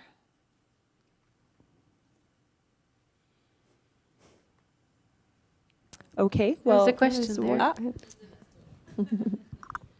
Okay, just to go back to the idea of the future generation, what would be your best piece of advice for, I don't know, a woman who wants to go into the music industry but is not sure of herself because she's scared of the whole thing in itself? What would be your best piece of advice? Remember that nearly everyone is scared. You're not alone. Just do it. Catherine, do you have? No, just do it is a good. It's a good tip, but no. But then again, like try to find your network and your people that and if you like, yeah, to be supportive of others, and then hopefully you'll find the support you need also back. If all of us remember to support each other, we'll get there. Tuva? No advice? In the industry or in the... a young woman.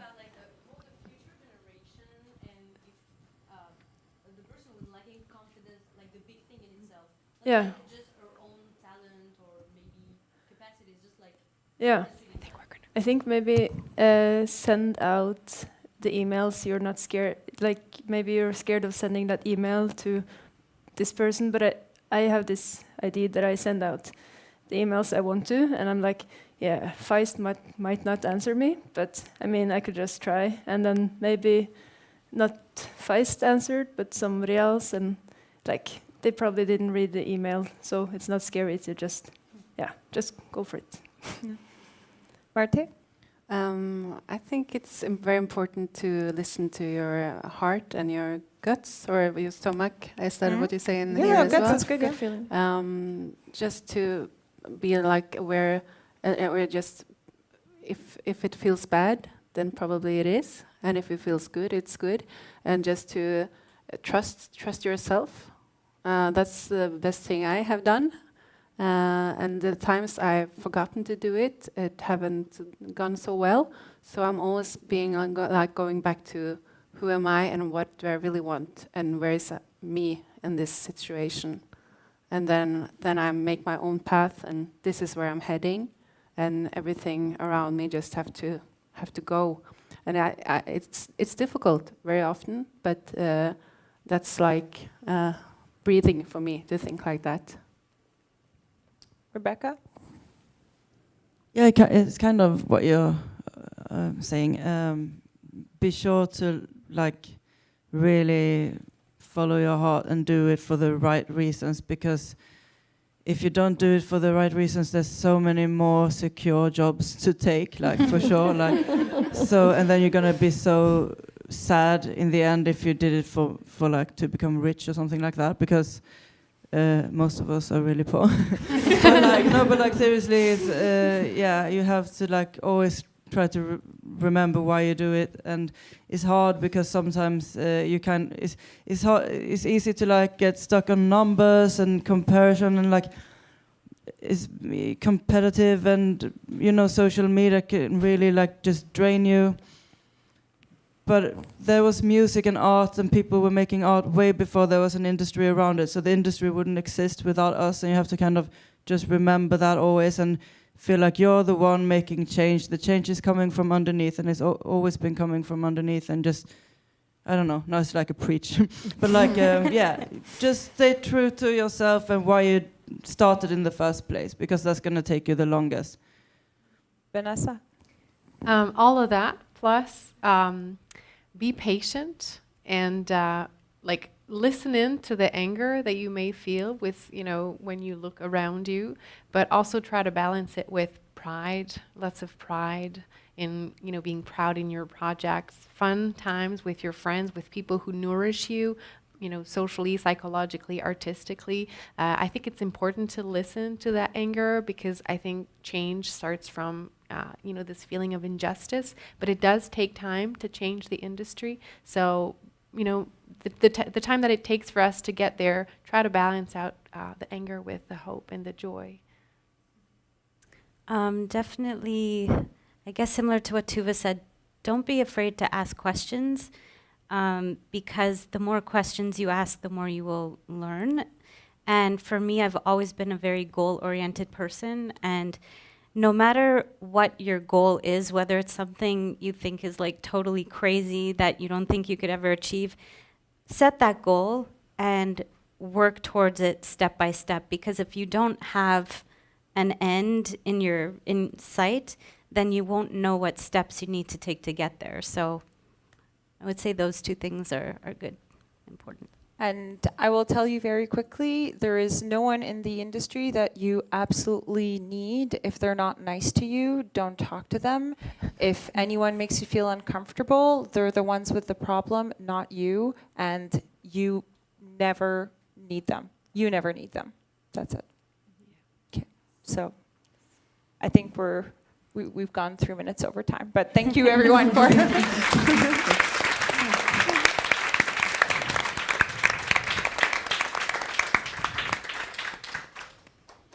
So yeah, I think there's like a 15-minute break, and then there'll be the next panel after that.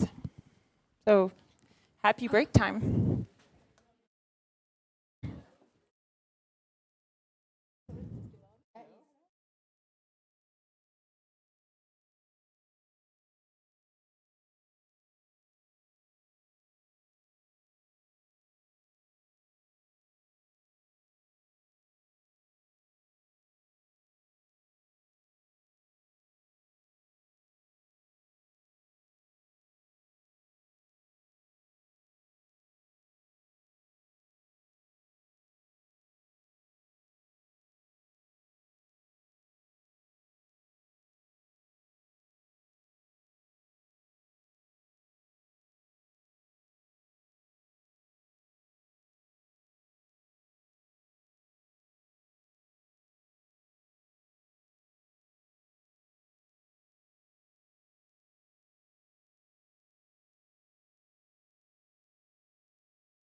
I got one of these.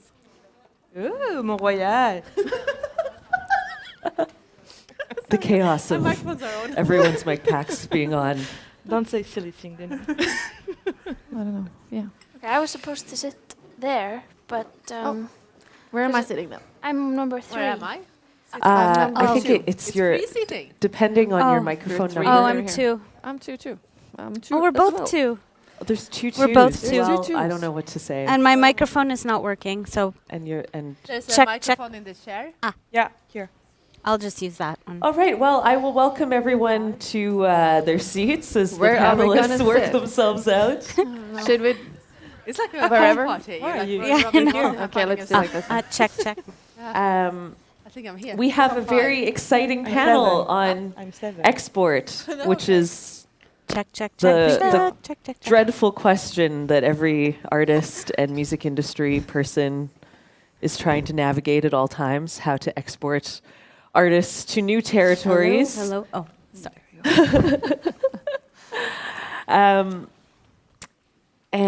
I suppose we can get started. So yes, this is an export panel. We're talking about export from Canada to Northern Europe and vice versa. Very exciting, spicy topic. We're going to get into some challenging, confusing questions that no one has any direct answers for, which is always the best industry panels when we walk away with more questions. I'm your moderator, Peggy Hogan. I'm label manager for a label based in Toronto called Next Door Records. I myself am based in Montreal. I'm also an artist. My artist name is Huali, a music educator, and a whole whackload of other stuff. As we were talking about before, no woman in the music industry wears just one hat. So that's me. I'm very excited to be leading this discussion about how to grow in new territories. And I think we should start off by having each of the panelists introduce themselves, and I'll have you start, Katarina. Yeah. Yes, I'm Catherine, a label manager in a label called Grappa. It's also the biggest and it's the biggest but one of the oldest labels in Norway, indie labels. And I also started She Said So Norway a year ago. Yep. My name is Julie. I also go by the name DJ Killa-Jewel. I have been a DJ for 25 years. I've also been producing music for about 15 years now. I've released a couple of projects independently, and the last project I released called Sagittarius was with Hydrophonic Records, and I will actually be performing that EP tonight. So I look forward to it. Hi, my name is Salome Katrín Magnúsdóttir. I am a musician from Iceland, and I'm really excited to be here today, representing Iceland. I released my first EP in 2020, and my first and only. And I've been very much a part of the Icelandic DIY scene, which is kind of, I mean, that's the only scene really. We don't have any infrastructure, or so few. But yeah, and that's what I've been up to. Hi, my name is Flora. I've been, like many of you, I wear many hats. I've been working in the music industry over 10 years now. I worked for a festival, booking agency, label. I did artist management in France and in Quebec. I'm based in Montreal for over 7 years now. I am now managing an artist from Montreal called Sarah Danielle. I think she's online. Hello. I also have a new job with a very complicated title I can't even begin to translate. It's something like International Digital Development Agent, something like that. I work for two structures. One of them is an art funding organism when Sarah worked for, and also I work for the Society for Arts and Technology, which is an innovative hub in downtown Montreal. And I also give training to producers here to how to tour in France with the administration, because it's really complicated. that's it. Hi. My name is Dina Leiberg. I'm representing, she said so, Sweden, which I started together with Nicole back in 2021. And I also have more than one hat, of course. Otherwise, life would be quite boring if you have to have something called spare time. No, so I'm actually full employed by the Society of Swedish Composers, which is within contemporary classical music. Started to work there 1st of January this year, so that's exciting. Before that, I spent nearly 10 years in the UK where I was working with production music, so I also have a little bit of background with that. I also have my own company called Leiberg Music, which is my hobby project. And I'm really happy to be here in Montreal, and I fell in love with this city as soon as the cab dropped me off outside my place where I'm going to stay. I said, I'm going to move here, so you know, I don't speak French, but I will learn. So we might see each other soon again. Thank you to all of the panelists for being here today. I think this is going to be a very exciting discussion, and as well, thank you to FIKA and FI Center for hosting us. I wanted to start off the conversation by throwing it to you, Julie and Salome, in terms of the artist's desire to export and what it means for especially DIY artists to explore new territories and get into new markets. What does that contribute to the legitimacy in your career, and why do you want to leave the wonderful places you're from? Well, I can say first off that Montreal, specifically where I was born and raised, has been an amazing place as an artist, to develop my craft. Just because it's one of those cities where it has been very affordable over the years as an artist to live. But it's also when you get to a certain level, I think there's a place where some artists feel like they've done as much as they could, and it's really important to be able to expose your talents and bring your performance and your show elsewhere, because the more people who can see you and experience your live act, the better, the more people you reach. And I think it's a goal that has been personally, a journey for me to try to obtain, because I started out as a DJ. So yes, I've played many shows as a DJ, but it's always been a goal of mine to be able to travel and with my own music and produce my own music and take my own show on tour. So this is a whole other level for me as an artist, to be able to find those venues, and it's still, something I'm trying to do for myself. Yeah. A follow-up question for you, Julie. Yes. As a DJ, were you able to tour? Yes, I was, and I've never actually had a booking agent. So I've always managed my own shows and built my own network of people, and it's always really about planting seeds as an entrepreneur. Because the artistic side is one thing, but then there is the business aspect. To your point about wearing many different hats, you have to be able to manage meeting people and being out there and finding the gigs and planting those seeds, and then once you land those gigs, preparing for the gigs and being the artist and being the creative. So it's been an ongoing journey. I finally just got a US booking agent, which I'm very excited about. But the world is a big place, and there's always more ground to cover. Mm-hmm. Yeah. So many markets out there. Yeah, so many. Salome, you are at a different place in your career. Julie has been active for a very long time, someone that I had heard of and admired when I first arrived in Montreal. You have just released your first EP, and I wonder, at this point in your career, what does export look like to you? Is it something that's very overwhelming, or does it feel more accessible? Tell us about your experience. Yeah. As a fairly new artist, it's maybe all a little bit overwhelming. Also, since I am doing everything on my own, and I don't really know everything, but I'm trying to figure it out.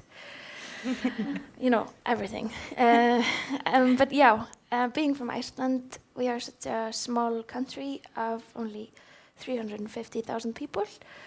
So, it's like a neighborhood here or something, I guess. Then there's only so many concerts to play, and there's only so much space to grow. Exporting is a very exciting option, but it is quite tricky to navigate. We have some good resources in Iceland, though. There's Icelandic Music Export, which is this government-run institution which helps you with figuring out if you're export ready. There's some grants to apply for, which I received with my friends this past spring to release a split album. We're 3 artists, it's a really complicated thing, and North America seems like the scariest, but also most exciting part. We're not so bad. Don't worry. Dina, I want to throw it over to you because you have an interesting, different artist perspective working with composers and being a composer yourself. Oh, you're not a composer? No, I'm not. Oh. Don't tell anyone. Don't tell anyone. We deleted from the recording. Yeah. Nonetheless, yes, composers and production music. A different kind of philosophy when it comes to export there than it would be for people like Julie and Salome, who are kind of like front-facing popular music folks. And I'm wondering if you can shed some light on the different pivots when you're working in production music or in contemporary music when it comes to the idea of export. Yeah, so when it comes to production music, I would say that export is not the same at all, because I don't know if a lot of people actually know what production music is, even though you hear it like every day probably. So production music is music written for film, TV, advertising, and the production music libraries owns both the master rights and the publishing rights. So there's not like artists in that sense. It can be any kind of genre and everything like that as well, so to bear that in mind. So it's actually music catalogs. So it doesn't matter if someone sitting in France want to have a track for an advertising, if the composer is from Ireland or is from US or Sweden, that doesn't matter. So in one way, export music are exported in many ways there, but people don't really know about it. When it comes to this Swedish Society of Composers, we talk about people writing contemporary classical music. They're not performing themselves. Export is something we do talk about, especially since in Sweden our export office is really small. Thank you, ABBA, for that, I would say, and Max Martin. Because there is a little bit like, for example, like, okay, Swedish music is everywhere in the world. We don't really need, to fund a huge export office because it goes so well anyway. So our export office, I think, is a third of the size of the Finnish export office. So we don't have a person at the Swedish export office only like focusing on contemporary classical and arts music. Like in Finland, they do have that. So we don't have the same resources for that kind of genre within music. I would say if I compare like being a songwriter, DJ, and artist, compared with the other ones, it's so many differences, but also so much of the same thing. And I think the thing, what I can see in common, what I hear in common from everyone, no matter what kind of music they do and everything, is that you want to focus on being, the artist or the composer, the art, the music. And then you have to do, like you mentioned, you have to learn everything, like from finances to applying for grants to marketing, social media. It's exhausting. And when they talk about export ready in terms of exporting an artist, to be export ready, that means that you have to have a management team around you, because otherwise it would be even too overwhelming if you're going to start to do touring in like, for example, North America, South America, Asia, and you have to take care of all those things yourself. So a lot of times people do ask you to have a management team to be export ready as well, because you can't do everything. Certainly. I think this leads into a great next question that I will throw to our industry experts over here, Catherine and Flora. We are all lucky to be from nations with arts funding, which is beneficial for many of the barriers when it comes to export. The main barriers being the cost of visas, cost of travel, distance, things like that. So the benefit of funding is that we can overcome some of those costs. However, one of the things that every artist who is trying to export needs to justify to a funding organization is whether or not they are export ready. And I hear this question from the artists I work with at the label a lot. It's a question that I've asked as an artist myself. What does it mean to be export ready? How do we justify that? Certainly having a team can help, but not every artist that I consider to be export ready necessarily has a team. So I wonder, Flora and Catherine, what your perspectives are in terms of some of the markers that make an artist export ready. It's a complicated one, right? It's all about perspective, in my opinion. It's like, I don't know, an artist can be export ready even if there is no news in the country, you know? So I'm like, it's a big question that we are always asking ourselves before we want to export. We're like, do we want to make some noise in the country before we export? Or are we going to make some noise outside the country so the country can be interested in the artist? So I don't have the answer to this question. I'm trying both sides, to be honest. So I don't know, for real, I don't know. No. To be real, I don't know. I don't know if there's actually an answer to it either. Yeah. It really depends on the project. Like from my perspective, from the label perspective, I think maybe one artist can have a lot of stuff ready and then be looked at as export ready, but another artist would need something else. So it's I think it's totally different from project to project. But I think. No, I don't know if I have the right answer to it either. Sorry. Yes, Julie. I always, as an artist, I always sort of had my own definition of what export ready meant for me, because I knew that I really wanted to create my own music and produce my own stuff and not just DJ other people's music. I felt like number one, I just needed to get a label. This was after releasing an EP and an album on my own independently. I really felt like I needed a team of people behind me to sort of help do those things better that I couldn't do myself. It was mostly things on the back end, like the digital distribution and all of that. But then I knew for sure that not only did I need to find a team of people, but I also wanted to, as a goal for myself, put a show together and something that would be entertaining for the audience. And this is a project I'm working on that, if you stay for the show tonight, a visual artist, his name is Marte Eberson, and myself have been working on. We got a grant from Canada Council to produce a device that takes my movements and translates them to images on the screen. So it's always been, I've always had a vision of how I wanted my show to be, and I always felt like if I had something to show, even something in its very basic nature, that this would be me putting my best foot forward as an artist to be able to export and to be able to bring elsewhere. I was going to say that exactly what they talk about. I mean, the best thing I would say as advice to artists who wants to learn more about exporting and export industry, try to see if you have any showcase festivals around that you can go to. Apply to, play in those showcase festivals, and even if you don't get to play there, go there. The network and the conferences and the panels, what you can learn, it's so important. And you talked about, to do like doesn't have to be perfect, but to have some film and video materials is really important if you're going to apply.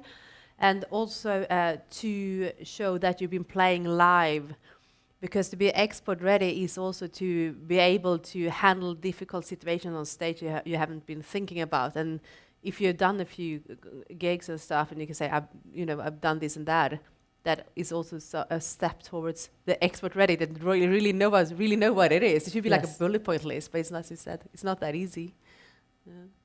Make me think. Like export ready for me, it's also to acknowledge that as an artist you are going to another country with a new culture, new way of living, new way of thinking, and you really have to know the market you're going to. Like, it's super important as an artist, but for your team too. Like, I, as a manager, I won't say to my artists like, oh yeah, let's go to, I don't know, Mexico, because maybe I'm not the best to know the market in Mexico, so I will have to just have new partner in Mexico to help me. I'm saying Mexico, but I don't want to go to Mexico, but like, I need sun, maybe that's in Mexico, but anyway, it's just important to know that it's not your country, it's a new culture and you have to adapt. So you have to talk to the people who live there to understand how it's going on there. Mm-hmm. Absolutely. That was my comment, actually, too. Like, it's one thing for the artist to be export ready, but the whole team needs to be export ready. And for us, I think that's one of my because I really want my artists sometimes. Like, I wish we could go to another territory and start there, but it's really difficult as a label or as the industry to be export ready, because you need, like, I can't do everything from Norway. I need the team over there in that new territory. And I also need, like you said, the artists go to these showcase festivals. And I mean that for us in the industry too, like, all about network and finding the right team on the ground where you want to go. Like that's when we have that team on place, then we are export ready. Yes. Because we need that to be. Yeah. Certainly. I mean, I think this is the crux of this conversation. Will come back to this over and over again, in the sense that each artist will have their own criteria, and each territory has its own criteria. So while we're trying to talk about export in a more global sense,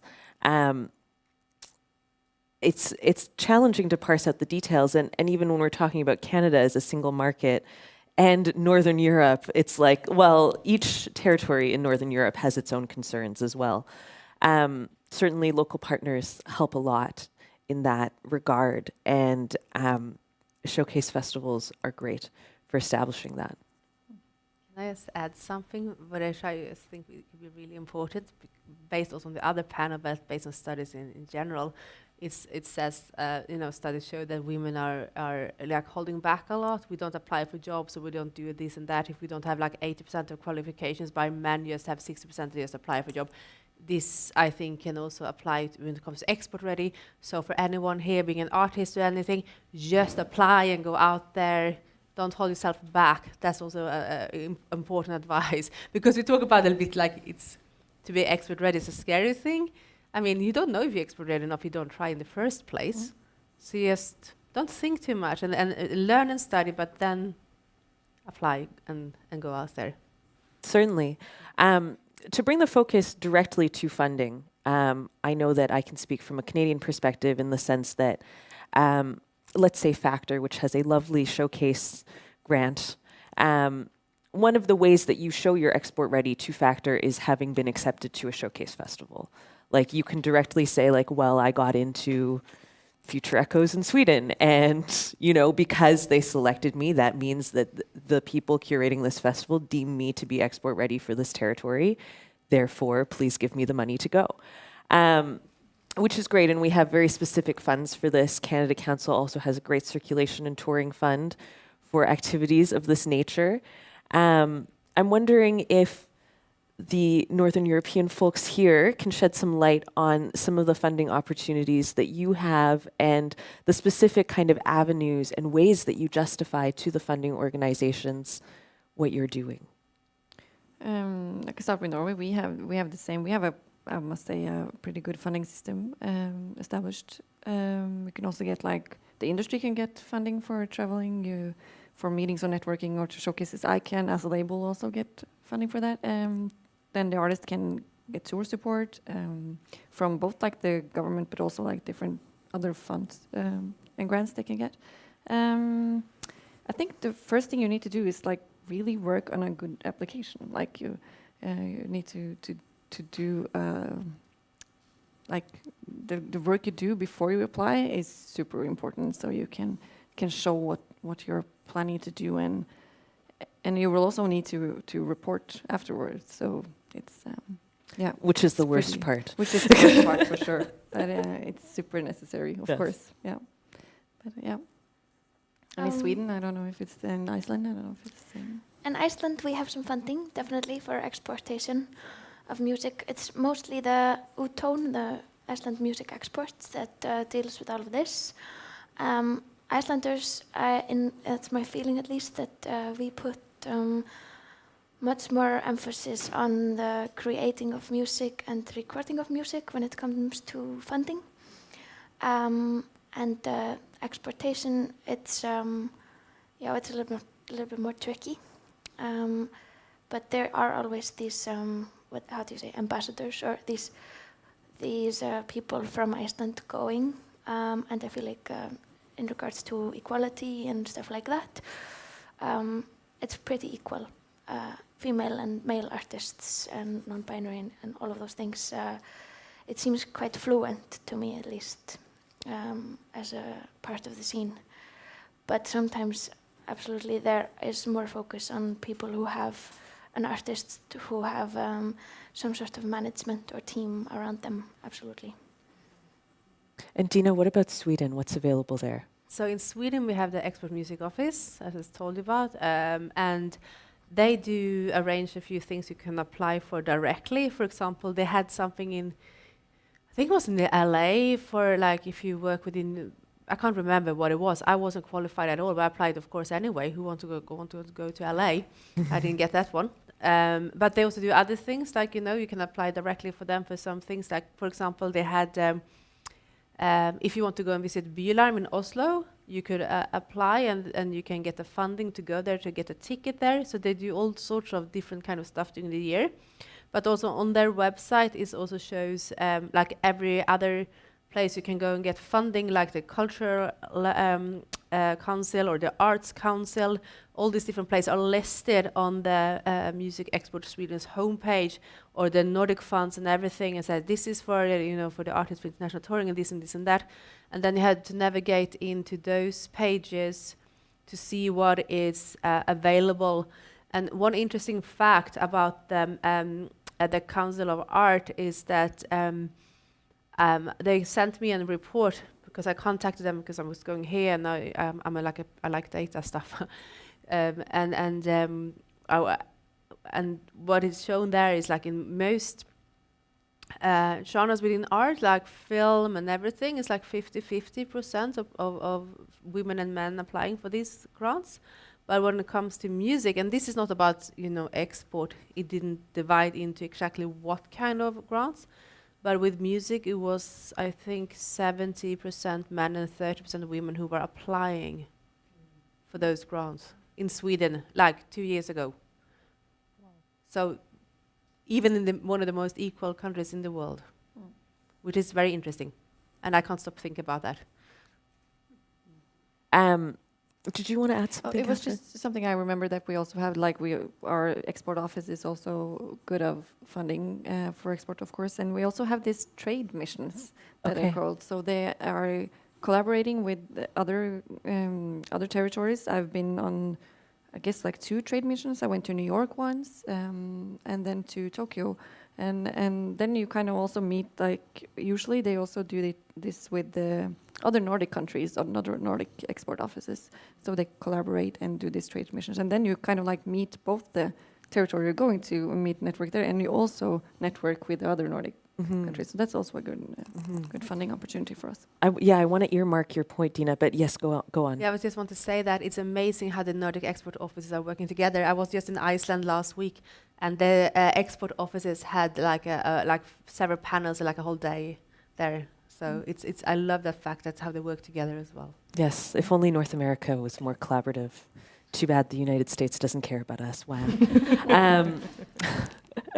I want to get back to this point on applying and why are women not applying. But I do, before going there, Flora, if you can add to what we have available here in Canada. Of course, I mentioned Factor and Canada Arts Council, but you work at SODEC, which is a whole other can of worms when it comes to funding. There is so many. Like, I'm not a grant guru, so I might forget some, but there are so many. And as you might know, we have Quebec and we have the rest of Canada.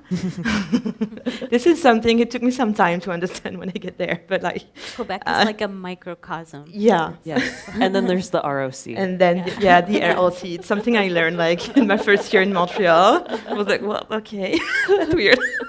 But anyway, so there is grant only for people in Quebec. So, and we have many grants. We are so lucky. Either you are an independent artist, you can have grant to go to export. Either you are an artist signed into a label or a booking agency. This agency can apply to other grants to help you there. And so you can manage to have 100% of everything taken care of for you. So we are lucky. I think so. Yes. We are really lucky. Yes. Some other provinces are also well-funded, Manitoba being one of the highlight well-funded provinces, I'd say. Nova Scotia does pretty well too. I don't know them well, so. But yes, we have a lot of different levels of access, and SODEC is an interesting one because they don't fund artists directly, but if you have an industry team member that can access SODEC, it can be very, very helpful when it comes to export. Yeah. That being said, now that we've laid the groundwork for what funding is available everywhere, something that I think about a lot from both industry and artist perspective is the valuation systems when it comes to funding. And that tends to be a barrier of entry every step of the way. So going back to this statistic that we talked about in the previous panel, the idea that women hold themselves to a much higher standard in order to even feel that they deserve to apply. Whether that be job applications or grants or festivals, whatever else. That's the first valuation system, is the societal, systemic valuation of self, let's say.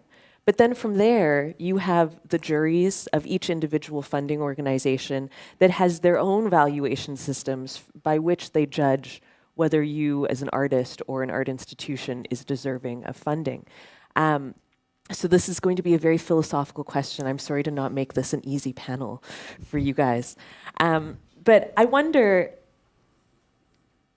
one of the things I often struggle with when I think about this question is, how do we adjust both in the present moment per each funding organization what their valuation systems are, and how do we adjust over a career arc as those valuation systems change? For instance, at Canada Council, very much like an arts institution, it's about making fine art and creative work, versus a Factor, which is more about is this a commercially viable product?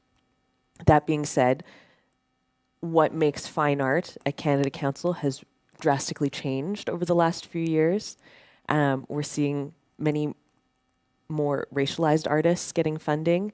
Identity politics is a great angle into Canada Council now, where before it was almost don't mention your identity, make sure that it's a pure art form that you're presenting. So I'm wondering, from all of your perspectives, how do you navigate these shifts in the valuation systems, and how do you get past those shifts over the course of an artist's career, over the course of a company's history, and also in the present moment with each individual funding organization?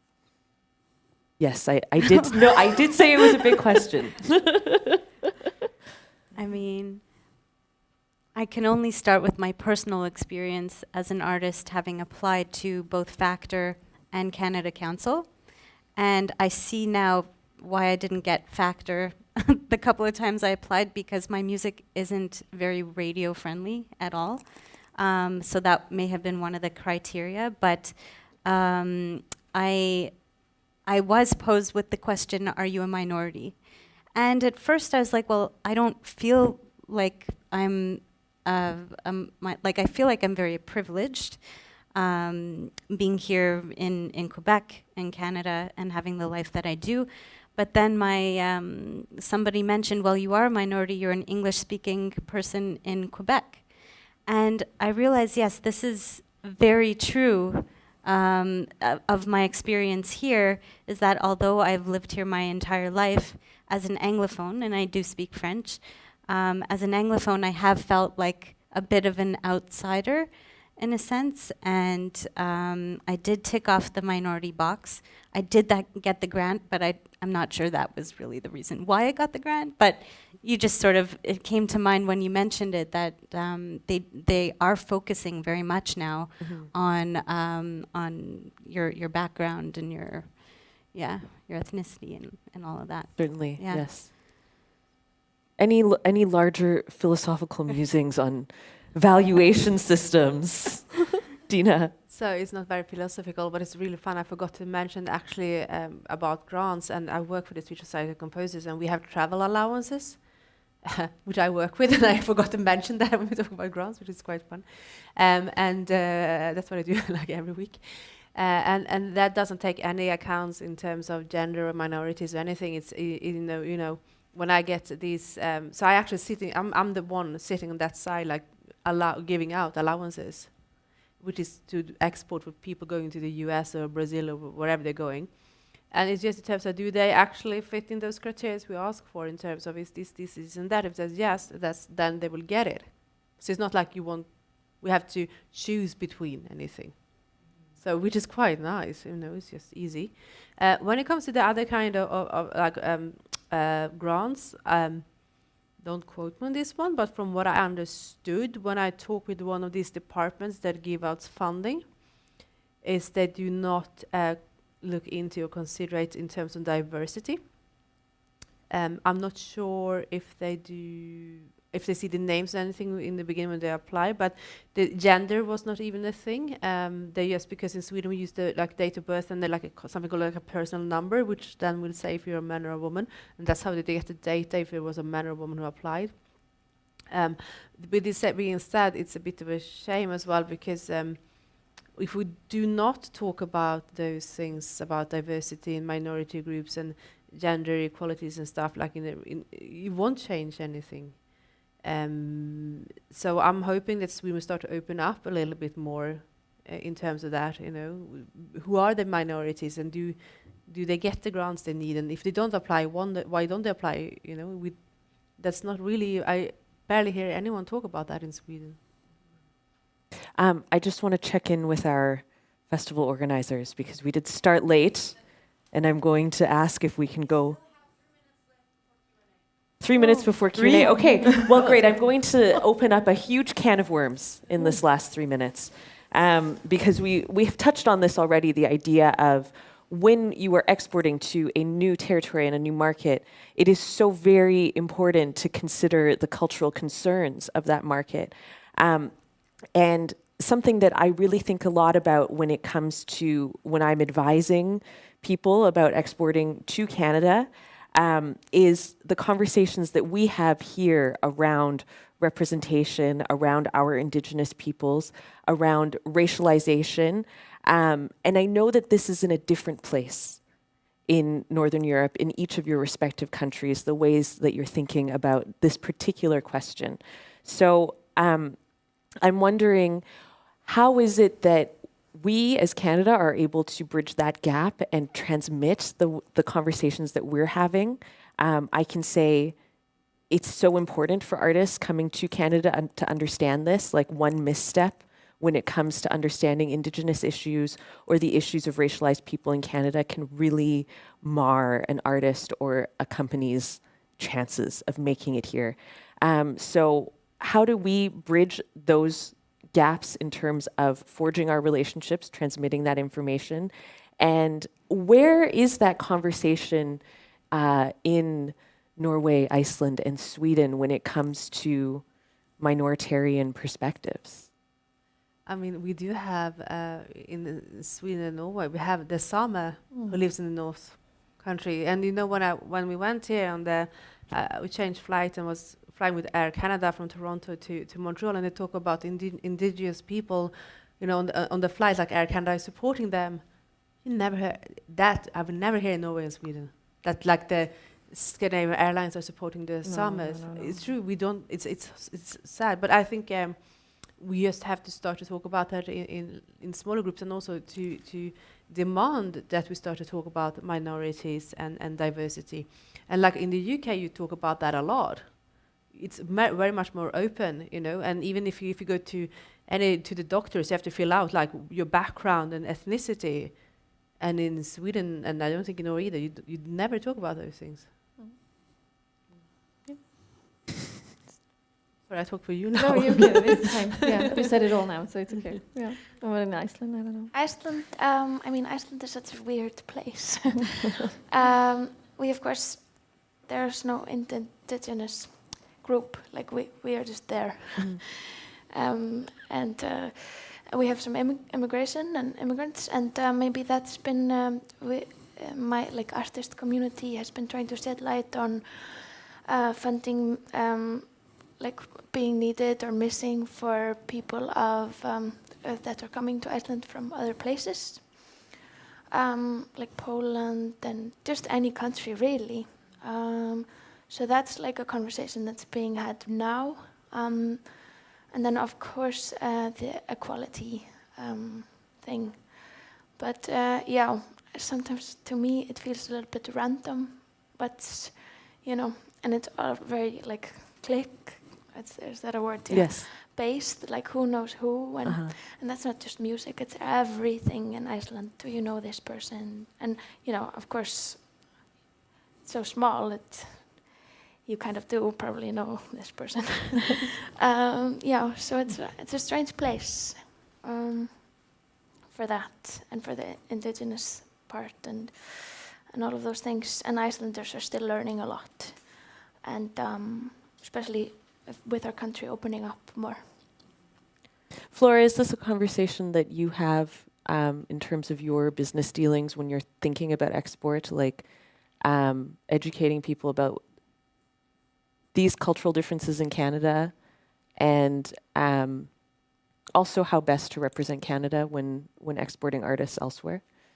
Yes, but like I'm more into the we are going to your country, you know.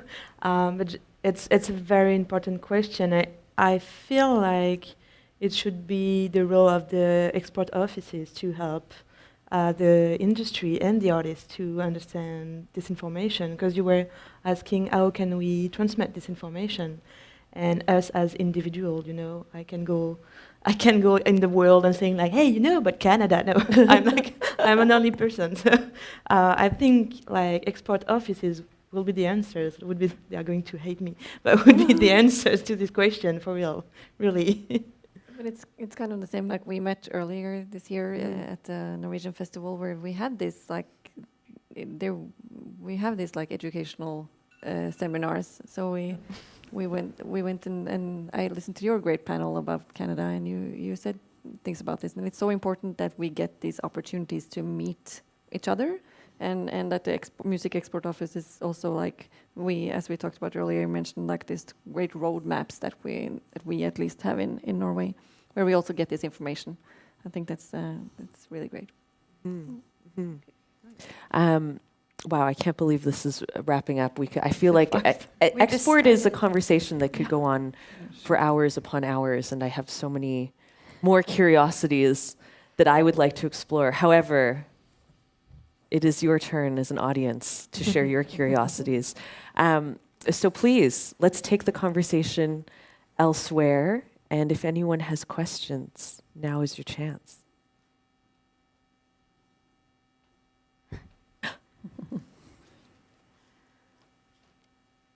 It's a so tricky topic, I think. Yes. Tricky. It's like crystal clear what like yeah. music, export ready is now. Yeah, everyone is export ready.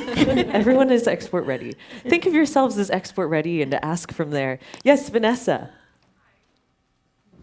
I'm not going to ask about women, but I'd like to know about language. We often think in Quebec, for Francophone Quebecers, that it's more difficult to export music in French. So how about music in all kinds of languages that you speak at home? Is it more difficult, or is it just something that we tell ourselves? Yeah. I think that we think the same, that it's more difficult to export Norwegian acts that sings in Norwegian. Like my label, we have had an old history of having like Norwegian singing artists. But we have been doing some export, mostly then to other European countries, and I think it has worked for some. But yeah, of course there's a language barrier there, but some of are artists pressured to make like an English version of their songs ever? No, I don't think so. No, and of course they have mostly not been exported that much. Like then, if you sing in Norwegian, then you probably stay more in Norway and tour there. But or you can go to Sweden and Denmark because they understand what we're saying. Some do. Sometimes it's always about this. Yeah. But I think it depends on the language. If you look at Swedish. How many people in the world speak Swedish and Norwegian? Not that many, but French is actually quite a common language, and also it's a lot of people, study French as a second language, like we do in Sweden, Norway. That's one of the choices at school. It's like German, French, or Spanish, which means that it shouldn't be that difficult to export French music, like vocal music, compared with Norwegian or Swedish. Language. So and look today, like music where they sing in Spanish is huge, and people don't understand it, and a lot of people do because it's a huge language. But even if you do not understand it, it does make a difference. And you have other languages as well. I think it's with the streaming. What happened is like with Netflix, and suddenly people were starting to watch all these shows in different languages, and you can also start to listen to music in different languages. K-pop is a great example. How many people here can speak Korean and still listens to K-pop? It's everything. Yeah, it is possible. Yeah, it is. Yeah, that's true. For Iceland, I mean, there are lots of Icelandic artists who are singing in Icelandic, and they do very well in Iceland. For example, me, I am singing in English a lot, so my music has a harder time in Iceland. And that's something like is widely spoken about in Iceland, that if you want to make it in Iceland, then you have to make Icelandic music. That's a big thing for us. And for example, but I mean, and then some Icelandic music in Icelandic has somehow, made it, like Sigur Rós with their gibberish Icelandic. But yeah, I think it's most music being exported from Iceland is in English, and then vice versa with the music that's popular in the country is in Icelandic. Yeah. I mean, I think it's an unfortunate bias we have in North America. Like when I was at Oya, anytime I was meeting with a Norwegian delegate, one of my first questions would be like, well, does your artist sing in English? Because I don't know what I can do otherwise. That being said, there's a great circumpolar tourist circuit that is very obscure to us Southerners. But I work with an Inuit artist, and she tours Inuit or northern indigenous communities across all of the northern European countries. She plays Ridu Ridu, which is in Norway often, and no one speaks the same language. It's all about the celebration of indigenous languages. So I think hopefully this global English bias will change as time comes. Any other audience questions? Yes. You were talking about, yeah, that works. You were talking about trade missions. Is that what you're talking about? Is there more emphasis that should be put on trade missions? Because I feel that we don't use those tools enough, or we don't have them enough here in Quebec or in Canada. we feel that we have to think outside of the box, and that's one way to think outside of the box when you talk about exportation, because just like you said, you need that team out there to help you to develop the artist's career. Yeah. So that's a good way it's to a really get good there. way. So you did that 2 times? Yeah, but then I had to, I applied for it because, so the Music Export Office in Norway have a lot of different trade missions. I know they had one in Brazil, and they focus on different, I went from, as a label, but I know they do it songwriters and producers also.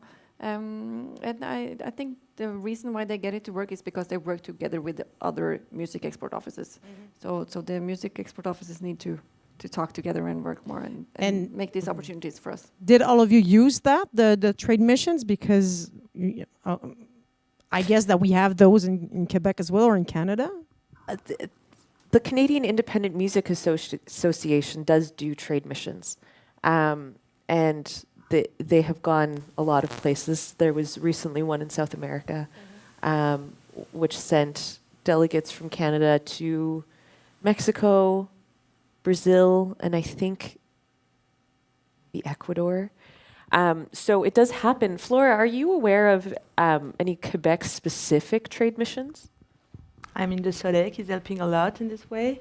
They are doing a lot of export things. I don't know what's the name. Sorry, my French is in my mind right now, not my English. Coming back. Okay. So yeah, we have showcases mostly in France, but in many countries. And of course, it's for companies, but companies as artists. So yeah, we have a lot of things going on, a lot. Where can people find that information? Do you know? There is newsletter. I know the SODEC is sending monthly newsletter. You have La Disque too, who is sending newsletter about that.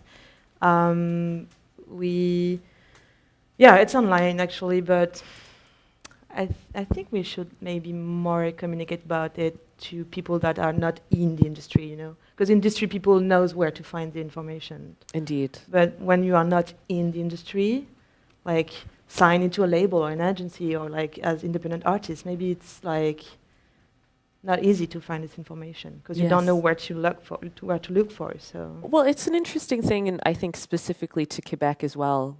I work at a record label in Toronto, so I can tell you all about what is available in Ontario and the ROC. But when it comes to questions of what's available here in Quebec, I am not the best resource for that, That being said, we have a huge amount of our roster is Montreal-based artists. So it's funny, the specific silos that we get, Quebec versus the rest of Canada as well, in terms of how this information is shared and who gets access to what. And so you have the Franco artist and the Anglophone artist. So you have different funding, different operation, different showcases. So you need to sort it out, understand where you want to go, what do you want to look for. So it can be tricky. It can be tricky. And then you can fall between the cracks, like Julie. Yep. You sing in Franglish. Franglish. Sarah. I can do that. Oh. No, it's my phone falls all the time, and I've been. Is this on? I've been procrastinating buying a new phone since August last year, so it's gonna happen. No, but it's really sturdy because it keeps falling. I just wanted to say the mic isn't working. In terms of oh, it is. Oh, okay. In terms of trade missions, Heritage Canada actually organizes a lot of trade missions in music. So there's been some in LA, New Zealand, England. And of course, SODEC organizes a lot of things, and I don't think that there's very much of a gatekeeping information. I think, there's just newsletters. So if you write to Patrimoine Canada or Heritage Canada and you try to get on the newsletters, you'll receive the information. I certainly receive the information from Heritage Canada, and I forward it to everyone. And same with SODEC and Quebec Arts Council and Canada Arts Council. Just I think, when people subscribe to the newsletters, which anyone can openly do, information is pretty available right away. So just wanted to add that. Yeah, I think that's a good point. When you're looking for information, figure out what all of the trade associations in your particular part of the business are. So there's like the Music Managers of Canada that have a newsletter. There's CIMA, which is a great resource, Heritage Canada, SODEC within Quebec, La Disque. So I think it's just a matter of like following the threads. And I find once you're on one newsletter, you get the news from other organizations funneled into that newsletter. So then you can learn about, okay, I can sign up to these other newsletters too. And then you can flood your inbox with plentiful information that you may or may not open every day. Any audience questions remaining? Yes.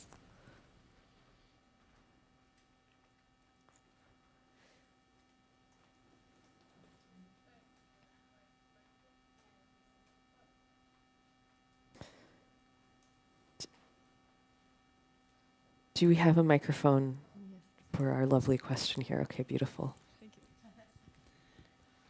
About export. So if, let's say, a Norwegian artist wants to grow in Canada or get into Canada, so maybe if you're gonna tour or play here, then you should have some PR and a release. But if you actually then get a PR company to promote your music because you're also playing here, do you think that this artist will even get any like radio or press when they're not from here? If they're not really big, but I mean in the music. From my perspective, if you are not going to hire Canadian PR and you are trying to export to Canada, it's very important to make personal relationships in each city that you are touring to with the promoters in those cities and have them leverage their networks.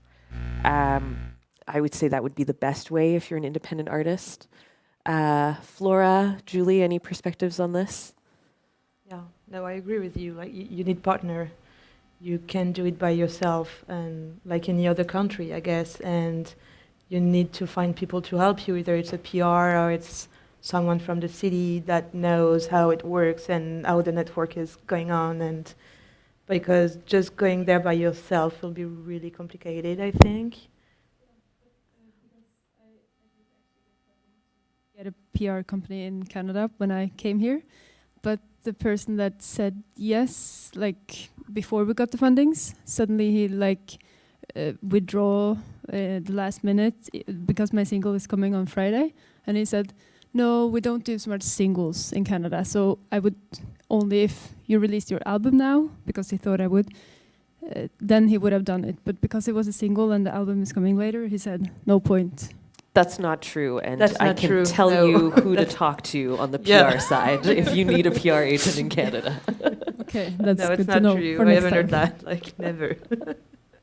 It is good to arrange these things in advance, though, because the good publicists, of course, have very demanding schedules. Yeah. Thank you. I think this will be the... Oh, okay. Unfortunately, we can no longer do any more questions. However, all of us will be here, available to be spoken to. And I, for one, have so many more things that I want to talk about when it comes to export. So let us continue the conversation on throughout the rest of the festival, because this is what we're here for, is exporting back and forth between Northern Europe and Canada.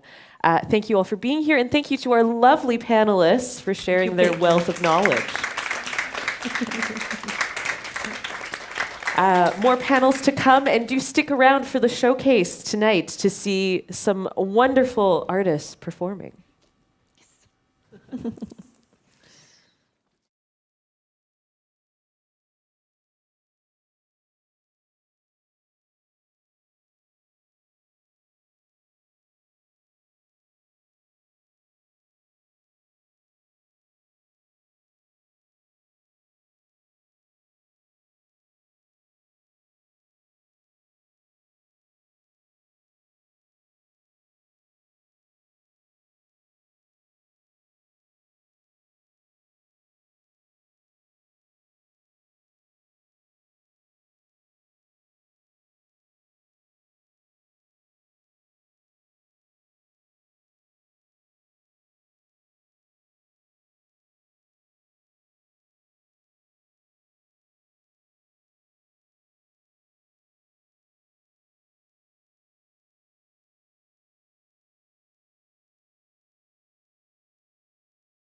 What's the teacup there? Oh, someone's. It's between. Okay, Wait, yes. are we numbered? 2. I have done you there. And I'm right. there? Here? Oh, yeah. Which number We are had you? the same discussion know. in the Five? last panel. I'm never what are you? Two as well. You're 2 as number well. are you? We did the same. Three. Okay. Okay. We just let's just set. Who's I'm number I mean, six? this has been your spot all day. There. Oh yeah, I can next next to you. same spot. This is like the Okay, it's musical chairs. Musical chairs. It's called in Sweden. Musical chairs. The Yeah, whole the ocean both of us are is two. storming. Okay. That's the name of this game in Sweden. Do you want to sit next? Ocean is storming? Yeah, the I'm- whole ocean I'm- is storming. Hela havet stormar. It's the Musical name of chairs. the I don't game? think that does actually matter. Okay. And in Norway it's vad heter det? Storleken. Storleken. Back again. Kär game. Ja. Okay, les amis. So, welcome to the third and final panel of the day. I'm still the same person I was earlier, so not going to reintroduce myself. We're here, so with the She Said So organizers, it's important to know about these women's networks that are happening transnationally. There are many chapters of She Said So all around the world. And here today we have Montreal, Norway, and Sweden. It's also very interesting that in some countries the chapters are by city, and in other countries the chapters are by country. So I guess, you know, we should start with talking about, you know, what, like, the history of the She Said So's in, you know, different territories. The one that has opened in Montreal is fresh and new, but I believe that the one in Norway was the first one amongst, or Sweden? Sweden, I think. Do you want to talk about a bit about how that came that about? Yeah, happened? sorry, I'm a bit like with my mic. So, as I mentioned before, I think is that I used to live in the UK, whereas I was a member of She Said So UK, and also She Said So Global. So I did a project with She Said So at the job I had there with the production music, where we did an album, was only made by female songwriters and producers, called 100% Her. And we did this album together by using the She Said So network to reach out globally to women and non-binary, to not only to find composers and songwriters, producers for this album, but also to educate people about production music, because that's a way of also making money in the music industry. And when I decided to move back to Sweden, this meant I knew Andrea, who started She Said So, because I think we should also mention the background story of She Said So, like in general. So She Said So started in 2014 in London by a woman named Andrea Magdalena. And she started this community because she was working in the UK, and she often found that a lot of men were in decision positions, and then all these other, you know, women were a bit below, and they started talking with each other and so on. And she just started this little kind of network group among, you know, the peers. And apparently this was really much needed, and it's just grow and grow and grow. Then you had suddenly She Said So London, and then you suddenly had, you know, She Said So's chapters popping up here and there. And today you have She Said So in over 20 different chapters around the world, from, you know, Montreal, Sweden, Norway, we have France, we have in Mumbai. And so being a part of She Said So, you have like 2 different She Said So groups. You have the global you can be a member of, which is a paid membership, but then you also have a global reach in terms of a lot of activities and network. And then you have the local She Said So, which we are representing here. So in Sweden, it started in last year. So I said to Andrea from She Said So that, you know, that I mentioned the founder, that I'm moving back to Sweden. We don't have She Said So there, but is there a need from that in a country which is one of the most equal countries in the world? And when you start to look a bit into this and look at the few statistics that I could find, I was like, yeah, there is a reason to have She Said So Sweden. So we started She Said So Sweden like a soft launch in June 2021. And that soft launch because in Sweden we celebrate Midsummer, and this was around Midsummer and nobody ever checked, you know, new organizations around that time. And then we had the big launch at Malmö Musique conference in late August 2021. So we're also quite new in Sweden as well, and also started during the COVID. And there are some benefits, and there are to be a part of the She Said So brand, is that when if you talk with anyone, like an organization, so on, and they go in and Google She Said So, and they see that She Said So we work with ADE and YouTube and this and that, it is a door opener to do collaborations and stuff. But otherwise in Sweden, it's been interesting to how people are reacting when you present She Said So Sweden. For them, a lot of people do not know what it is, or other people are members already of the She Said So Global. And a lot of people always ask, it's free to become a member of She Said So Sweden. And I tell them, it's free. It's a network, it's free. And we have an online, it's a Facebook and Instagram group or whatever. And still people don't just apply to become members. Like, what's in it for me? I mean, I don't know if there's a cultural difference, but it would be also interesting to explore how you had it in Montreal and Norway about that sense. But I'm more like, yeah, it's free, I just apply. But in Sweden, I get that question a lot, is it worth what's in it for me? But we have had a great 1.5 years so far, so I won't complain. And Rebecca, so how did you end up joining the She Said So in Sweden? It's actually via my mom. Your mom's cool. Yeah, she's a classical composer, and Dina works at FST, which is like the Society for Classical Composers. Or do you even say society? But like society. The organization. Okay, yeah. And you met my mom, and my mom said you need to take a meeting with Dina, and then we took lunch, and then you talked about She Said So, and I joined right away, and now we're here. And that was this spring. Why John? What's in it for you? Yeah, it was in a lot for me. Montreal was in it for me. Great. Yeah, and we had lunch. Yeah, that was this spring, like March or something like that, I think. And we brainstormed a lot of things, but She Said So was one big topic. And we were supposed to go to this showcase festival in Norrköping called Future Echoes. And she went, but I got COVID last minute, so I stayed home. But I just realized I don't think your mom is a member. We need to change that. Yeah. She's an early adopter. Yeah. Maybe she thinks it's, I don't know, not for her. That's another thing, Genre. Yeah, it's another thing for people who might not know what She Said So is. It's a network for all professional female and non-binary in the music industry. You can be an artist, you can work in finance, you can be 20 years old and junior, or you can be 200 years old, maybe not 200 years old, if you can. But you can be like, a really senior person as well. And we want everyone to become member. Age is not, it doesn't matter your age and your position or anything, because that's what makes She Said so special. If you go to and after work and you will meet people you might normally not meet or talk with. We want to create a network and community that goes across all different genres and roles and ages and everything.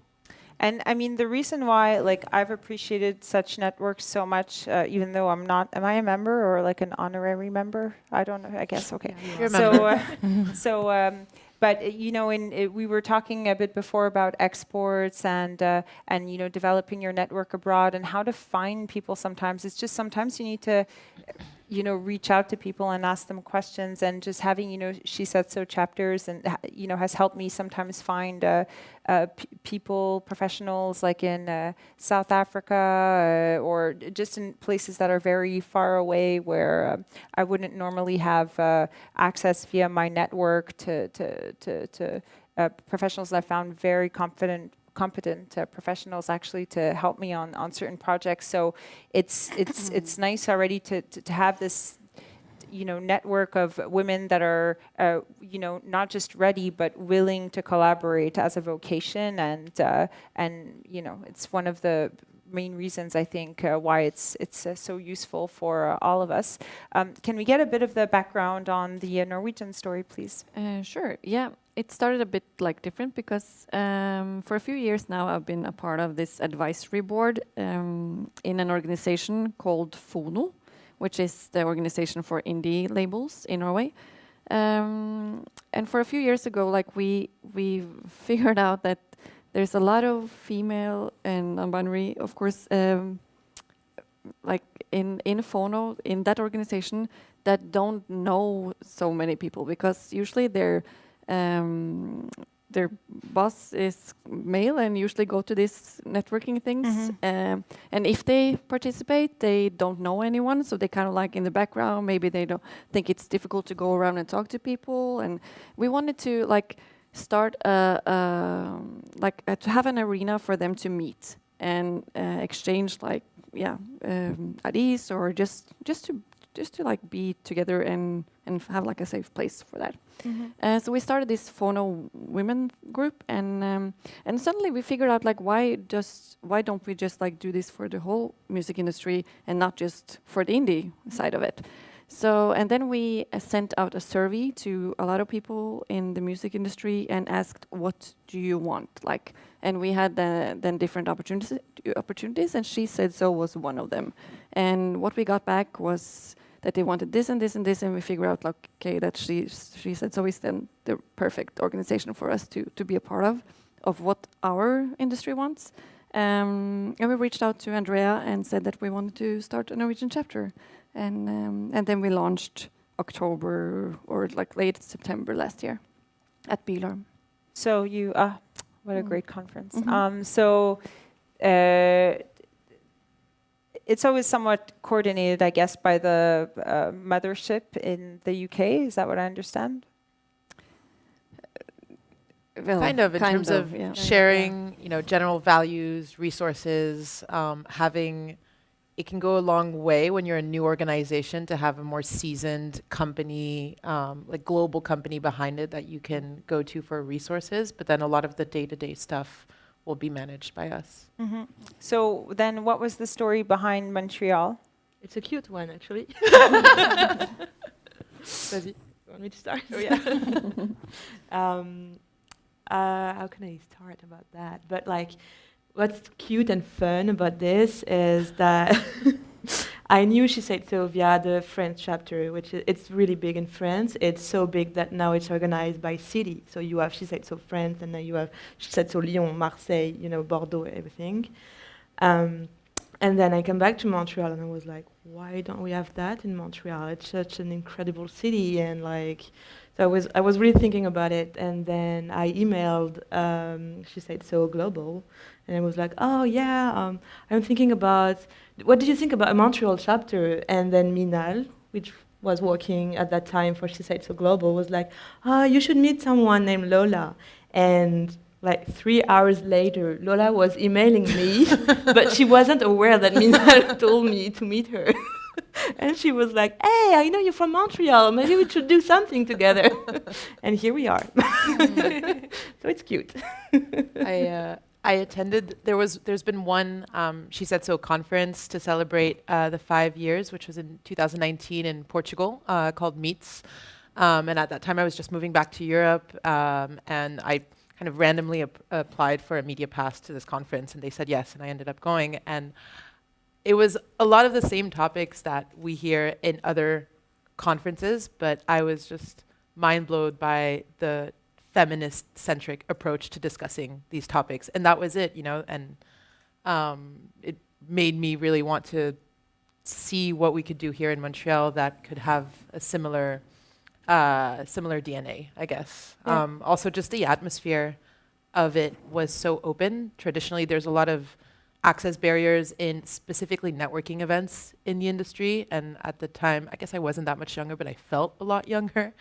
And to be able to be in a professional space where everyone was very forthcoming and communicative, no matter, you know, age or role, or I just had never been exposed to that. And I'm sorry, Lola, actually, I'm realizing that you're the only panelist that hasn't been on stage yet. So maybe, like, you want to explain a bit, like, you know, what it is that you do here, because you work on really interesting projects. Well, okay, yeah, I've been hiding at the back all day. Now I'm here with you guys. Yeah, so, I mean, I co-founded She Said So Montreal with Flora, and for other incredible women. And then in my day job, I work at Musique Montreal, which is a festival of electronic music and digital creativity. And then I also, my background, I guess, would be more in like nightlife, communication, and events. So I work with the Montreal Night Council, which is a new initiative serving as a mediating body between the developing nighttime economy and the local government. So a lot of fun. A lot of cool stuff. Dina, you wanted to say something? No, I just want to mention, I was also at Meets, maybe that's why. We met before. Yeah, okay. Actually, we just realized that now. But I just want to echo what you said. That was the most amazing thing was that no matter who you met, who they usually were, what kind of role they had, that hat was taken off at these meets because everyone that was there was on the same level. Mm-hmm. And it was a great experience. And we're hoping that there will be another meetup internationally. Because if there will be soon, I just say just go. I think a lot of collaborations were born from that conference too. Like a couple months later, I went to see a band in Paris of girls who had met at Meets. One of them was in Belgium, the other was in Paris, and they were just jamming. And I don't know, I thought that was so cool. Yeah, it's great. And how do these meets get funded actually? Is it everyone that the host place gets the local funding, or does everyone apply for their own travel funding, or does She Said So? Is there some sort of an operating budget? How does it work? So we work as a non-profit organization and in Sweden, and in one way it's like a franchise right now, to be honest, because it's like we have the brand, we have the same value and everything, but we work quite independently. We will tell the global, the motherboard our plans, and if they're like big. More like I had to ask them about something about a sponsorship possibility, and then we have to talk with them. But otherwise, we do work independently, and in Sweden we haven't registered our organization. So every time we do something, we have to, get someone to host us somehow, and which has been incredible because of the She Said So global brand, and as I mentioned, the partners they've been working with have opened doors. We had our summer party at a rooftop, one of the best rooftop places in Stockholm called Urban Deli rooftop Urban Deli, and we didn't have to pay anything. And the only thing we had to do was it has to be open for the general public, which we think is great because the more people knows about it, the better. And we could post everybody about She Said So, and they used, in all the marketing for this night, like Urban Deli Rooftop Talk. It's called Talk Bar, which is like roof bar anyway. Together with She Said So, it was brilliant. But it's also kind of difficult to work in that sense as well, because I know if we would have more funding, we could have started to do proper projects. Like we could start to employ people to be able to really make things go forward. And I think that's something you can do later on. You can't start with it because you have to have a bit of members first and stability and know this works, because it takes so much more effort to register your organization, and you have to, do everything in a different way, which creates even more job. So we are looking into those venues as well. So this may be a stupid question, but sometimes it's good to just have things said very plainly. What are the She Said So values? The way that and I think each chapter rephrases it a little bit, but I mean, the mandate is so large from the get-go. It's just giving visibility and empowering women, non-binary folks, and allies in the music industry, which is a massive mandate, which is then free to be interpreted and acted upon differently. But some of the projects that they work on, again, it's very varied, but co-curations to ensure parity on lineups, research projects, awards, and alternative awards that give more focus to underrepresented perspectives. Lots of more and more programming, I feel, with the partnership network that is expanding. But I guess, those would be the general values. And they also have a lot about the intersectionality view of feminism, which is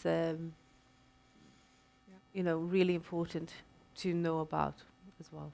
Yeah, because feminism can't really evolve. If we just look at feminism in one thing and we ignore all of the different types of minorities around women, and the intersectionality of it all is definitely very important. And I love that you say that it's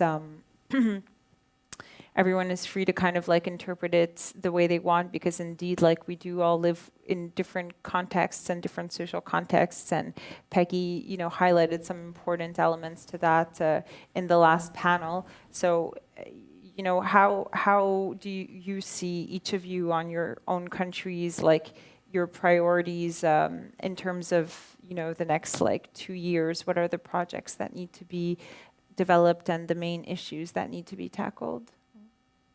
Like from our point of view, of course, we have these main values that are really important for us, and it's always a part of everything we do when we work with She Said So Norway.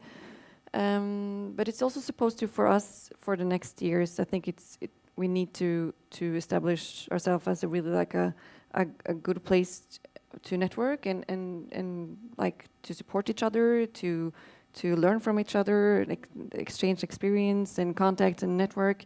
That's also a really big goal for us to be that kind of platform. For us, it's also important to we want to have like social events, of course, where we can just meet them. We also need to have like some educational parts and mentoringship where we're looking into. We really think that's an important thing to start mentorships. Yeah, that's what we are focusing on. But as Dina said, like this, it takes time to establish, and that's kind of our biggest issue has been that, of course, we had COVID, and then we have our day-to-day job too. And when we're not registered and can get a lot of funding, then this is just something we do on the side, and it takes a really long time. So it has been slow, but we're kind of like slowly getting everything to work. But yeah, I feel like there's a great proverb, I should say, right now about like slow things growing bigger branches or whatever, but it's not coming to me. But you know what I mean. I think we also need to reevaluate, how things grow, and that's also very much a part of like feminist theory. Like our relationship with time should be treated differently, and things that last do take more time to build. So absolutely. That we definitely shouldn't be judgmental towards that, I don't think. No. Marte, we haven't heard from you yet, so I'm just curious for you, from the artist perspective, in your country, what are you hoping to bring with your participation in She Said So? I think for me it's important to have like a place to be there where I feel safe to talk about the things that I experience in the music industry, and share that with other in the industry, and they can share it with me as well, because sometimes it's quite lonely to be a musician, and you feel like you're just on your own, and it's not so easy all the time to tell other people what you are struggling with. So I think that's the best thing for me as a musician, that She Said, having these events that we can meet together and feel kind of secure and like share experiences. And how about you, Rebecca? Yeah, same really, and just like to be in those contexts, it's very empowering, and I mean, situations like this is exactly what I need for my next steps in my career. I can't really do it on my own because I don't have a team right now, like in any aspect of my career. So those kind of networks are really great, especially right now, because I'm just a solo artist. So I don't have like a band or like anything that I share the journey with, and I don't have management. I don't have a label or booking agent or anything right now, which I used to have. But so to me it's like completely a life savior thing. kind of situation, to get to come here and play and like to hear other experiences, and you relate a lot, and yeah.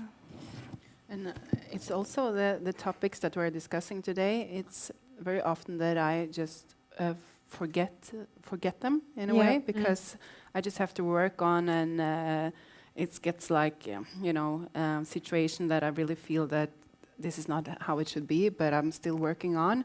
And I have experienced some bad things in the music industry with men, and I just don't want anyone else to experience the same thing. So for me to be like, sometimes be like, okay, this is actually reality. It's not nice, but it's necessary, I think. And to be among people that you feel like, okay, we want to do something about it, and we are here for each other. It's like heaven for me. Yeah, I mean, I really agree with that. And again, earlier how we had said that, this isn't like a table of us complaining. I think that when we had a very strong Me Too movement over here a couple of years ago, and my first reaction was, wow, I'm so lucky none of that happened to me.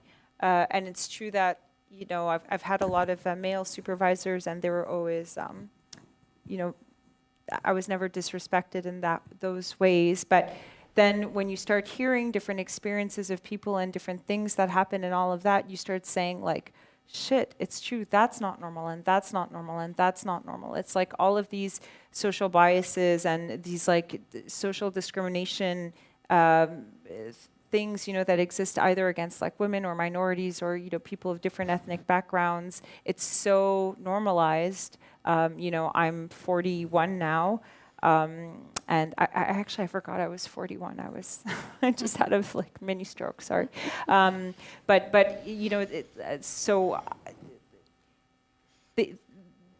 Things have been normalized for me in different ways, so that I think that these conversations are very beneficial to actually help all of us, that are from different cultures, to articulate different issues better, and what it's like to work in industries that are really still very much dominated by men, despite, very sensational headlines and marketing strategies to kind of get like, women this and women that, and creating these networks that are actually run by women and done for women in a kind of a more like feminist perspective is so important. So Lola and Flora, what's next, for like the She Said So in Montreal, and how do you see your priorities for the next few years? So many things. I mean, like Dina, we want to maybe get more organized, and we dream of hiring someone to help us. Like it's a dream. We haven't get funding yet because we were too young to get funding, but I know a new funding just came yesterday. I saw it. So yeah, I'm going to work on that. But anyway, just to say that we are all volunteers, and we are all doing this is my sentence. I'm like, do what you can. Do what you can. Do whatever you want to. And so for the next year, I think we want to be a bit more organized and build our community too, because it has been really complicated as we launched during the P word. I won't say it. And so yeah, but we have like many things going on. We are working on a mentorship program with Musique, which is an art funding organization too. So it's a big thing we are working on right now. And yeah, we have many projects. Do you want to say an other project we have? I mean, I guess one thing we haven't mentioned, and one thing that really facilitated things for us and our understanding of the ecosystem and organizations working towards the same things as us, is when we launched, Vanessa, who spoke earlier, was launching Différences et inégalités de genre au Québec, and was launching a network and a working group of organizations that locally share the same large mandate as us.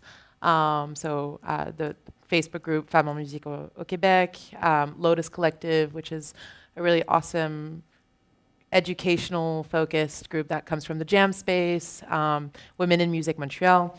And you were speaking earlier about the importance of international networks, and that initially being part of that working group made us reflect on, okay, what are other people working on so that we don't, ask for the same type of funding, or that we don't double the work, and then what can we contribute that's different? And I think building international bridges and having events like this one is something that we could do thanks to the global chapter that was different from what these groups were respectively doing. So I think that's an angle that we'll keep working on. So this international collaboration, as I've understood it, was kind of maybe a fortunate accident. I guess FIKA, which is based here but promotes Scandinavian arts, decided to get everyone together. So it wasn't necessarily planned from you, but definitely very cool. And I'm sure that you've exchanged a lot of knowledge, even like before in preparing and all of this. How do you see, like the kind of international coordination of, because I'm sure you're very inspired right now and you want to do like a million different things. How do you see the international coordination of She Said So, and how can it help to either improve like exports or just like the general international networks of women in the music industry? Yeah, I think there are many different possibilities. For example, you have already established is on the She Said So global page. You can, as an artist around the world, go in and upload your music and try to be on the She Said So global playlist on Spotify, which is good for export. I think that collaboration like this is a start, and we can do more. We already had together with Norway. We did a breakfast at Bylarm. I think you can start in like smaller scale, like doing the Nordic countries can do more things together. For example, in the beginning, we don't say no to come back to Montreal. We're happy to do that.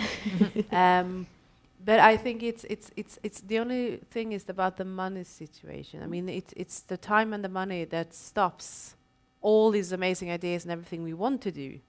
But as you mentioned, we have to maybe just take it a bit slowly, and then in a few years' time, it's possible. I also want to mention that in Sweden, there are many other initiatives for women in the music industry, mostly for artists, songwriters, and producers.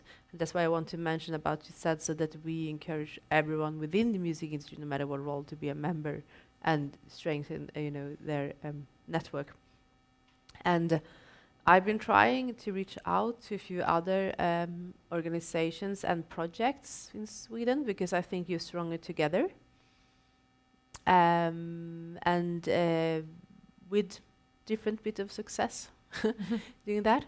But on a local, national level, my dream is to have a round table with everyone doing all these different projects and other organizations to start to work together, like we talk about what has been working, what hasn't been working, how can we do things together, combining that with more data and statistics and resources to see, okay, we did this project, what are the results of that project, or what can we do differently?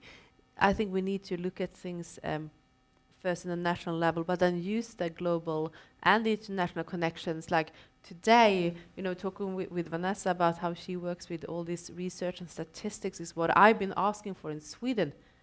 I mean, I can't wait to talk with her more about those things. I don't know if Vanessa's still here. She has a partner at a university in Sweden. Can't see. Anyways, maybe a question to ask.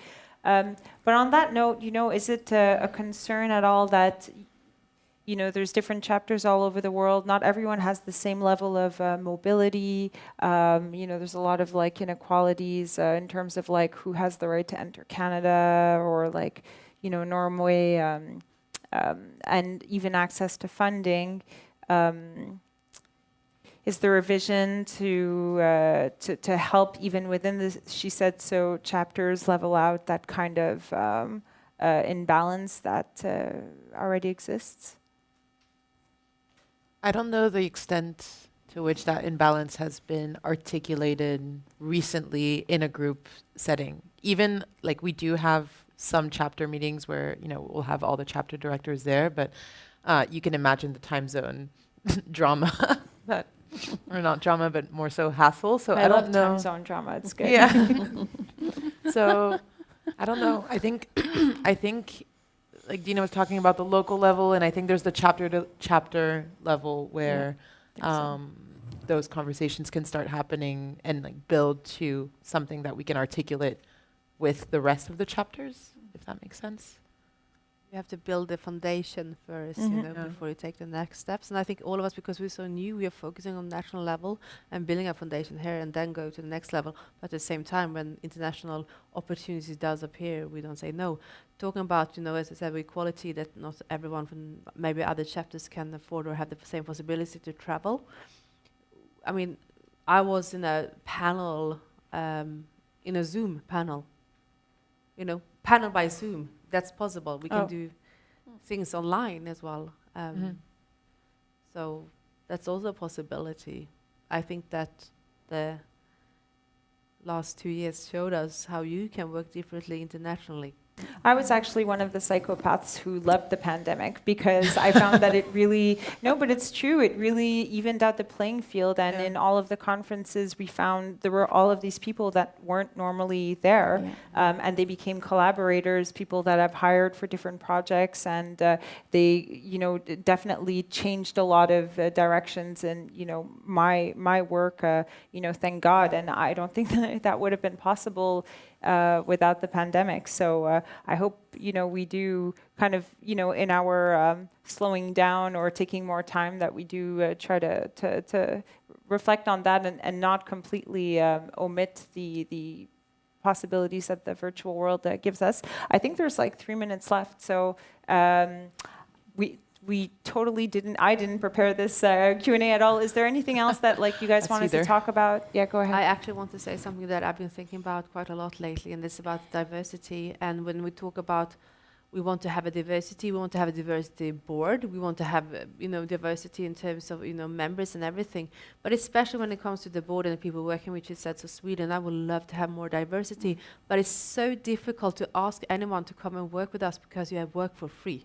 Yeah, it's the same with us. So, I mean, it's so difficult to get to that step with diversity, and I hope people can show a bit of patience with that fact, because we have it in mind, but we're not really there yet. Anything else? I just want to mention something we should mention. This is not just the both of us for She Said So Montreal. We are actually 5, and it was really a wish of Lola and I, and we were like, we don't want to do that all by ourselves, and we need to be more brains. And so we have other amazing women working with us, and she's going to hate me. I'm going to put her on the spot. Emily, thank you very much, because we are all here thanks to you.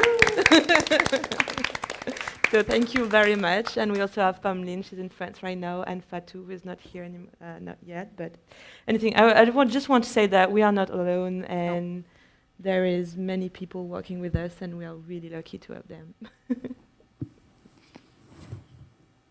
Cool. Great. So cool. The party isn't over yet. Actually, it hasn't even started. It's true. Now that you have nourished your brains, we are going to nourish your hearts.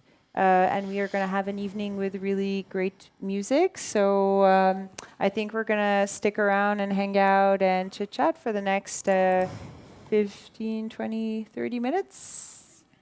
30 minutes. And then will you be first to take the stage? Yes. Amazing. So there will be performances this evening. I don't know the lineup by heart. I'm sorry. Emily, do you want to scream them from the... Ooh. Reindeer and then Killa-Jewel that you saw. Yeah. So yeah, hope you enjoy everything, and thanks for being here today, and thanks Emilie and She Said So Phi Center, everyone. And thank you, Sarah. Oh, Thank you. Thank you. Thank you. Thank you.